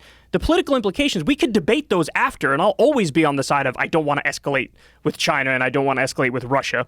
Right. But these are separate questions. Right. We have to be able to tell the truth, even if the truth makes you feel uncomfortable. People are so fucked because of Trump. The way the left has formed their arguments and dug their heels in on certain ideologies where they're not even willing to look at things, it's so fucked. Like, I read something yesterday about that hydroxychloroquine actually has some benefit in treating COVID patients. I was like, what? But what? No. Yeah, how's that possible? It all became partisan. Well, right. They were arguing, like the lab leak. It took 5+ months of Trump being out of office for people to go, well, the more we look at it, I mean, I don't know how to say this. The fucking lab is there, Joe. Yeah. The idea that we have to dismiss this theory out of hand because Trump said it, the fucking lab is there. What do we have, a cinder block where our brains are supposed to be? We played the Jon Stewart clip yesterday. Yeah, that on was the amazing. Podcast. I fucking love that guy. So good. I fucking love that guy. And we were talking earlier about how people are mad at him. That they were saying you shouldn't listen to celebrities because of that. Like, he's telling the truth, and it's funny because it's so accurate. He's making fun of the idea that it's impossible. And by the way, there is zero evidence for the natural spillover. Zero. And Crystal made this point, which I thought was brilliant. She was like, people say, oh, it's racist if you talk about the lab leak theory. Doesn't it sound a lot more racist if you say some Chinese people are eating bats and they eat so gross and dirty over there in China? That's actually a slightly more racist theory. I think both implications are preposterous. And I think the idea that it's racist to try to find the origin of a pandemic that killed millions of people is so fucking stupid that I won't engage in it. And calling it a China virus somehow or another is a problem, but calling it the Indian variant is okay? How come it's okay to say the Indian variant? I didn't notice that. That's a good point. That's a good contradiction. How come it's okay to say the African variant? How come it's okay to say the Brazil variant, but it's not okay to say the China virus? This is nonsense. This is all nonsense. It's all people just with itchy racist fingers. Bang, racist. Bang, racist. They're just itchy, ready to call people racist for anything. And by the way, the funny thing is, I think there was U.S. funding that may have been involved in the research of the bat coronaviruses that could have led to the spread of COVID-19. The NIH funded this other organization run by Peter Daszak, and they funded this gain-of-function research. And then when Fauci's on TV saying that is absolutely categorically incorrect, we did not sponsor gain-of-function research. No, you did though. You did, yeah. You did. Yeah. I don't, that guy, I don't understand the cult around him. I get that the idea was like, oh, he's the science guy and he's in Trump's administration, but he sort of positioned himself against Trump. But liberals made him this fucking hero. Well, I can help you out there. There's video of him early on in the pandemic saying, masks, you don't even really need them. And then he went on to admit later on, oh, when I said that, it was just because I wanted to save the masks for the frontline workers. So you're admitting you fucking lied. And then you find out in his emails, personal emails, that masks don't work according to him. How many times has he flipped on this shit? But it's crazy. Like, it's almost like someone told him, hey, we have to say masks work, but I already said they don't work. And so then he had to go back and say, oh, I was lying because I was saving them from the frontline workers. But in his private emails, he's saying they don't work. Here's the thing. Can you smell farts? You can. What's going on? What's going on there? What's getting in there? Listen, what's getting in there?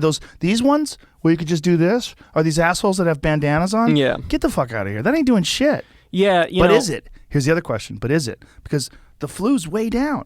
Like maybe even though you can smell farts, maybe it's blocking some, right? That's maybe the point, is the egregious splatter, right? Maybe it's that, or maybe it's just the actual viral load that you take in. Like maybe when you're breathing through that stupid thing, it takes enough of it out so that your body's immune system has a better shot of fighting it off. So maybe there's a bunch of people with masks on that got close to folks, and it wasn't enough. Whereas like no masks, someone close talking to you, you're getting the full blast. Well, they also say that there's like next to no evidence that it spreads outside almost at all. Right. And the reason is the dispersion. When you're indoors and you're talking to somebody, it's close quarters and you can get that splatter on you. Meanwhile, at Disneyland in fucking California, you still have to wear a mask outside or they yell at you. It's weird how it changes from place to place and it changes from store to store. And it's really California. California's the most egregious. It's so ridiculous there. All my friends come here and they're like, no one's wearing masks. I go, yeah, it's over. It's over here. It's been over here for months. You can go hang out. Yeah, and the other thing is like nominally the idea was once people get vaccinated, if they go somewhere and say I've been vaccinated, it's like okay, then you're totally fine. But nobody even asked for the card. You know what I mean? It's just whatever the rules are, they are, and is totally separate from whether or not you got the vaccine. I also don't think there's a database. I don't think there's like a real accurate database of who's been vaccinated. It looks like the card was from some dude's truck in a back alley. You know, it might be. Here's your card. Yeah, I was reading into that. In California, there's rumor. I don't know if it's rumors or what, but they're talking about making some sort of verification. When I read it, they do have a database, only for California. Yeah, though. In California. California's doing a vaccine passport essentially without calling it a vaccine passport. That's what it sounded like. But how do you do people out of state? Because I was wondering that for New York State too. Like I don't know. You have to I don't think the states can make laws about interstate travel. Because I'm pretty sure the Supreme Court says like you can't have borders between states effectively. But didn't they have a thing when New York was saying you can't go in there unless you have either a COVID negative test within 24 hours or... So a bunch of states have this thing where they say like waiting periods or whatever like you're alluding to now. Yeah. But I don't think that's enforceable because one of the rules... It is in Hawaii. Oh. And that's a state. That's true. But maybe it's just this lower 48.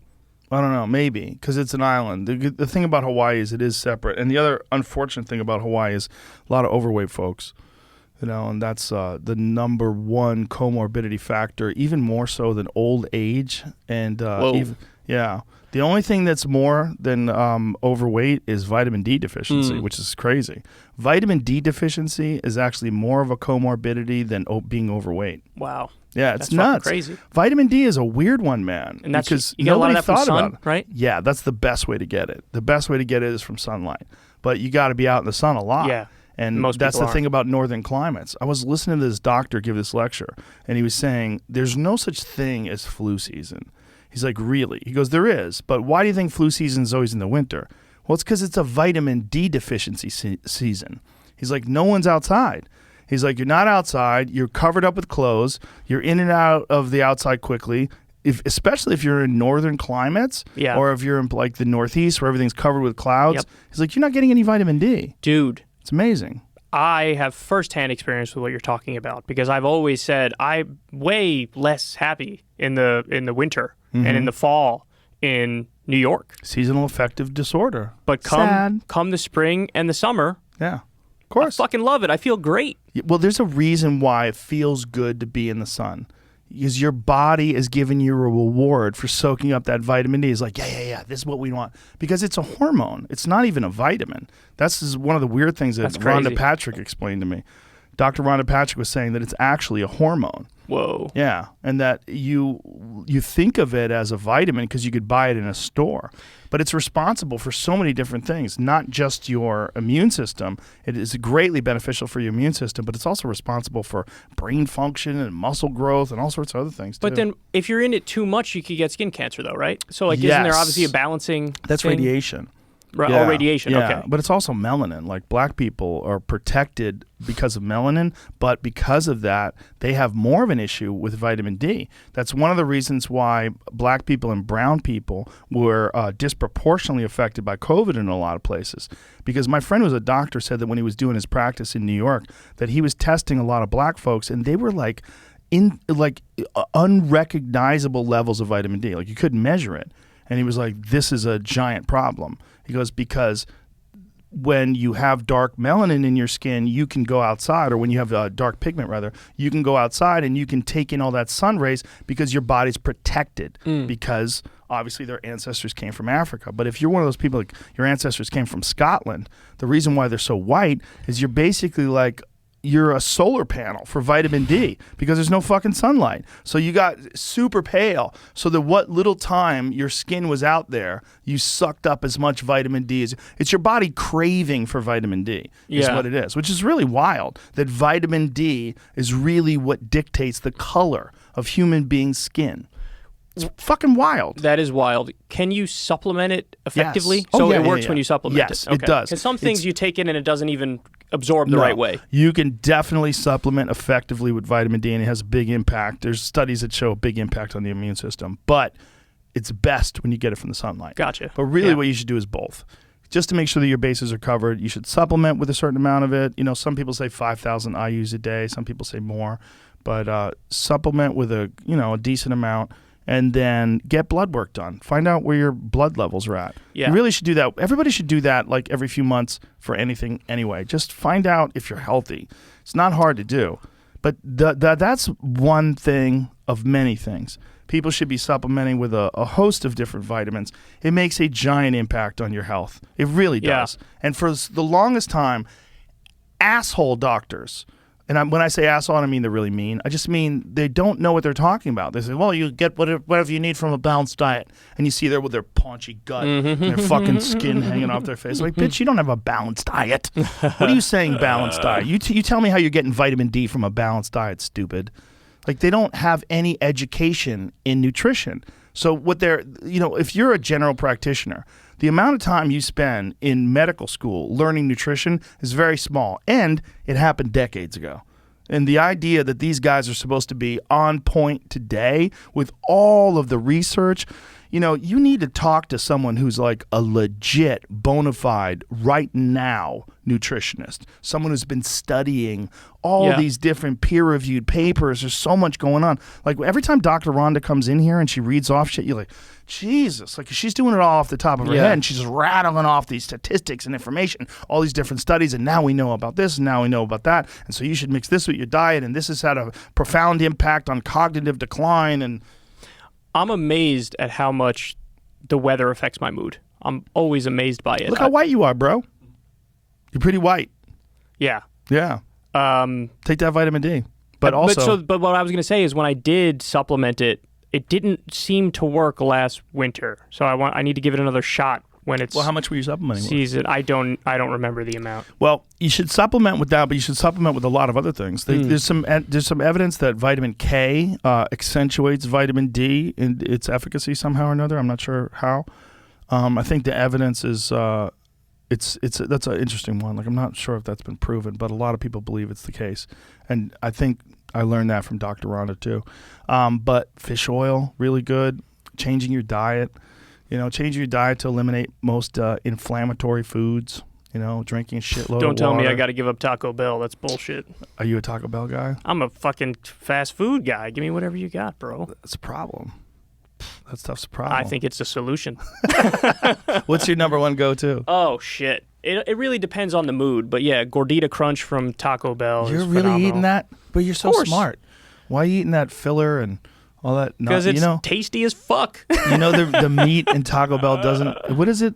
What is going on with the beef in Taco Bell? There was like an analysis of what's in there. I think I don't think it's Taco Bell's the problem. I think there's other places, but I think Taco Bell is beef. Listen, it's all beef. It's I don't know about the quality, but it's beef. Yeah. Do you prefer Taco Bell over a legit Mexican restaurant? If so, I'm going to shut your mic off. Well, no, but there's only one reason why I'm saying no, because I had a place recently that was this legit Mexican restaurant, and it's the best Mexican food I've ever had by far and away. Where'd you go? What's the name? It's in D.C. I don't remember the name of the place, but it was fucking phenomenal. Bro, there's a place near my old studio in Woodland Hills called the Big Burrito. I could say it now that I'm not there anymore, because I didn't want to tell people because I didn't want it to blow up. Because it was so good and it was so legit.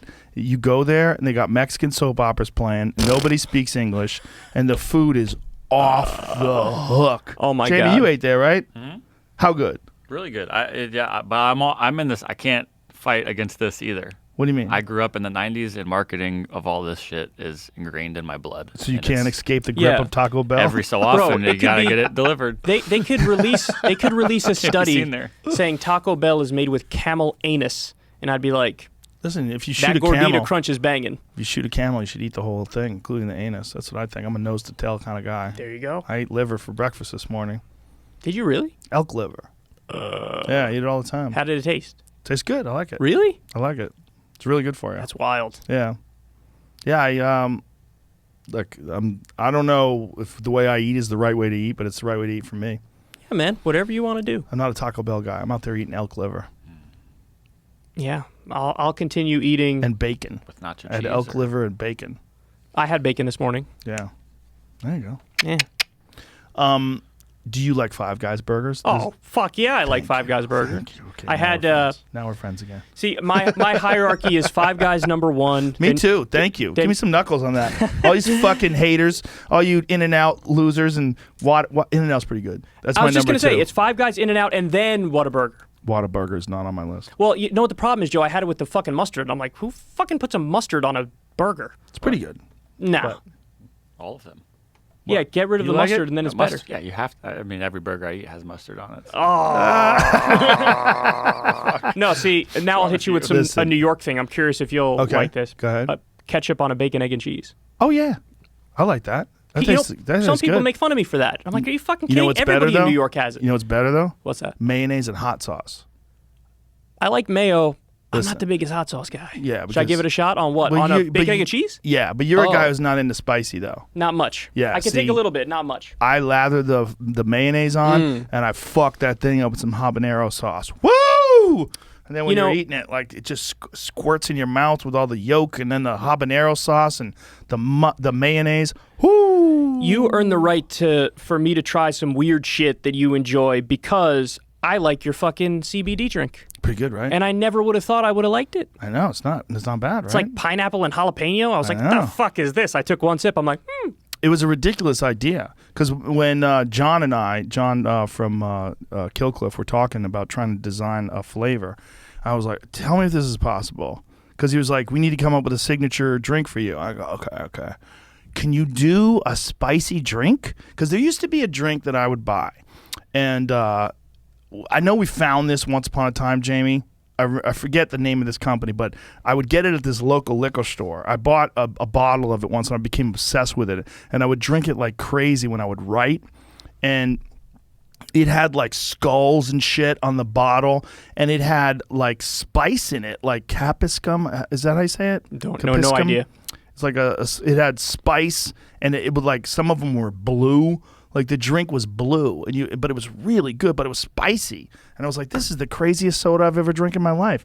And I remember the memory of that. And I was like, I wonder if they could do like a jalapeno pineapple, like a little bit of spicy, but a little bit of sweet. So fucking good. Everybody needs to understand. I know that sounds questionable as fuck, but when you take a sip, you're like, you nailed it. It's pretty good. No, it's great. And as a cocktail mixer, a little bit of tequila. Come on, son. That sounds great. Yeah. Oh. Have you ever had jalapenos with meat?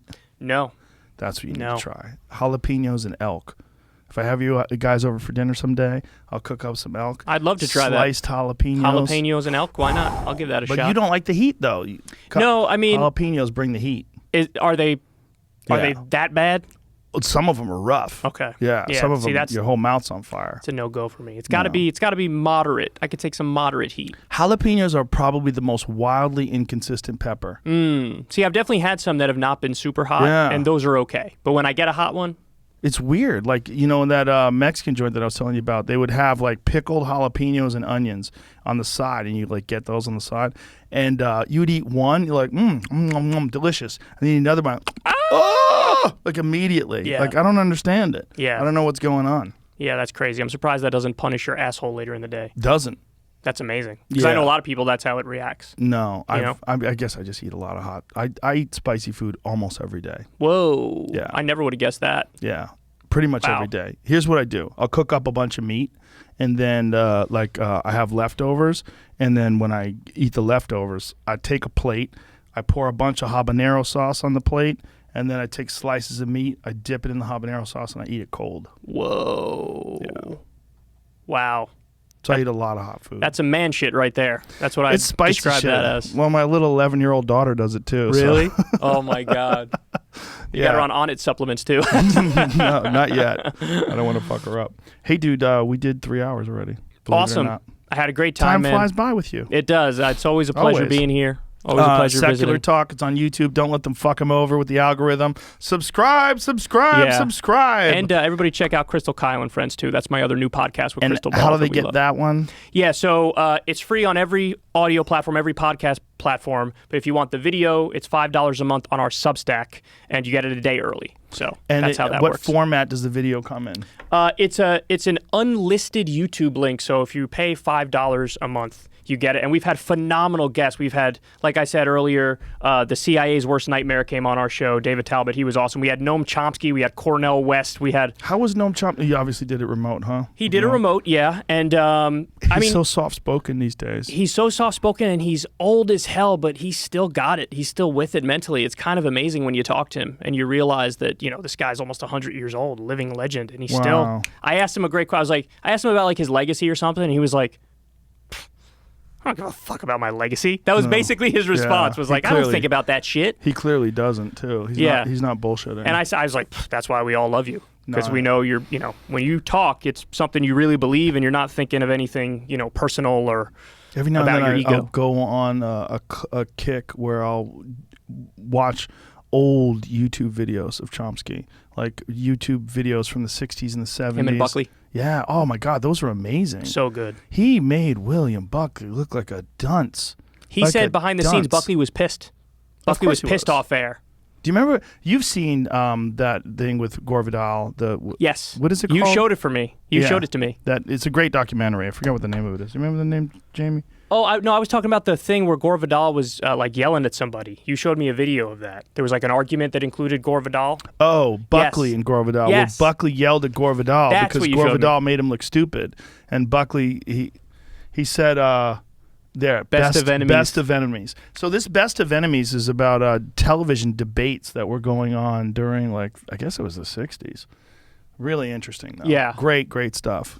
Yeah, that was really cool. I definitely got to watch. If there's a Gore Vidal documentary, I'll definitely check that out too. Yeah. Because I haven't seen that yet. Well, I've only seen that one. Okay. I don't know if there's another one, but Gore Vidal versus Buckley was great. But I think Chomsky versus Buckley was even better because Chomsky never resorted to attacks or Never. insults or anything. He would just correct you. Yeah, he's a serious intellectual. Right. He's the best. He's Yeah. the best. And back then, when he was young and full of piss and vinegar, he was so good at just breaking down what's wrong with these arguments. That's right. I would go on these long, like sometimes I would spend like 4 hours just watching Chomsky videos. You and me both, brother. Yeah. You and me both.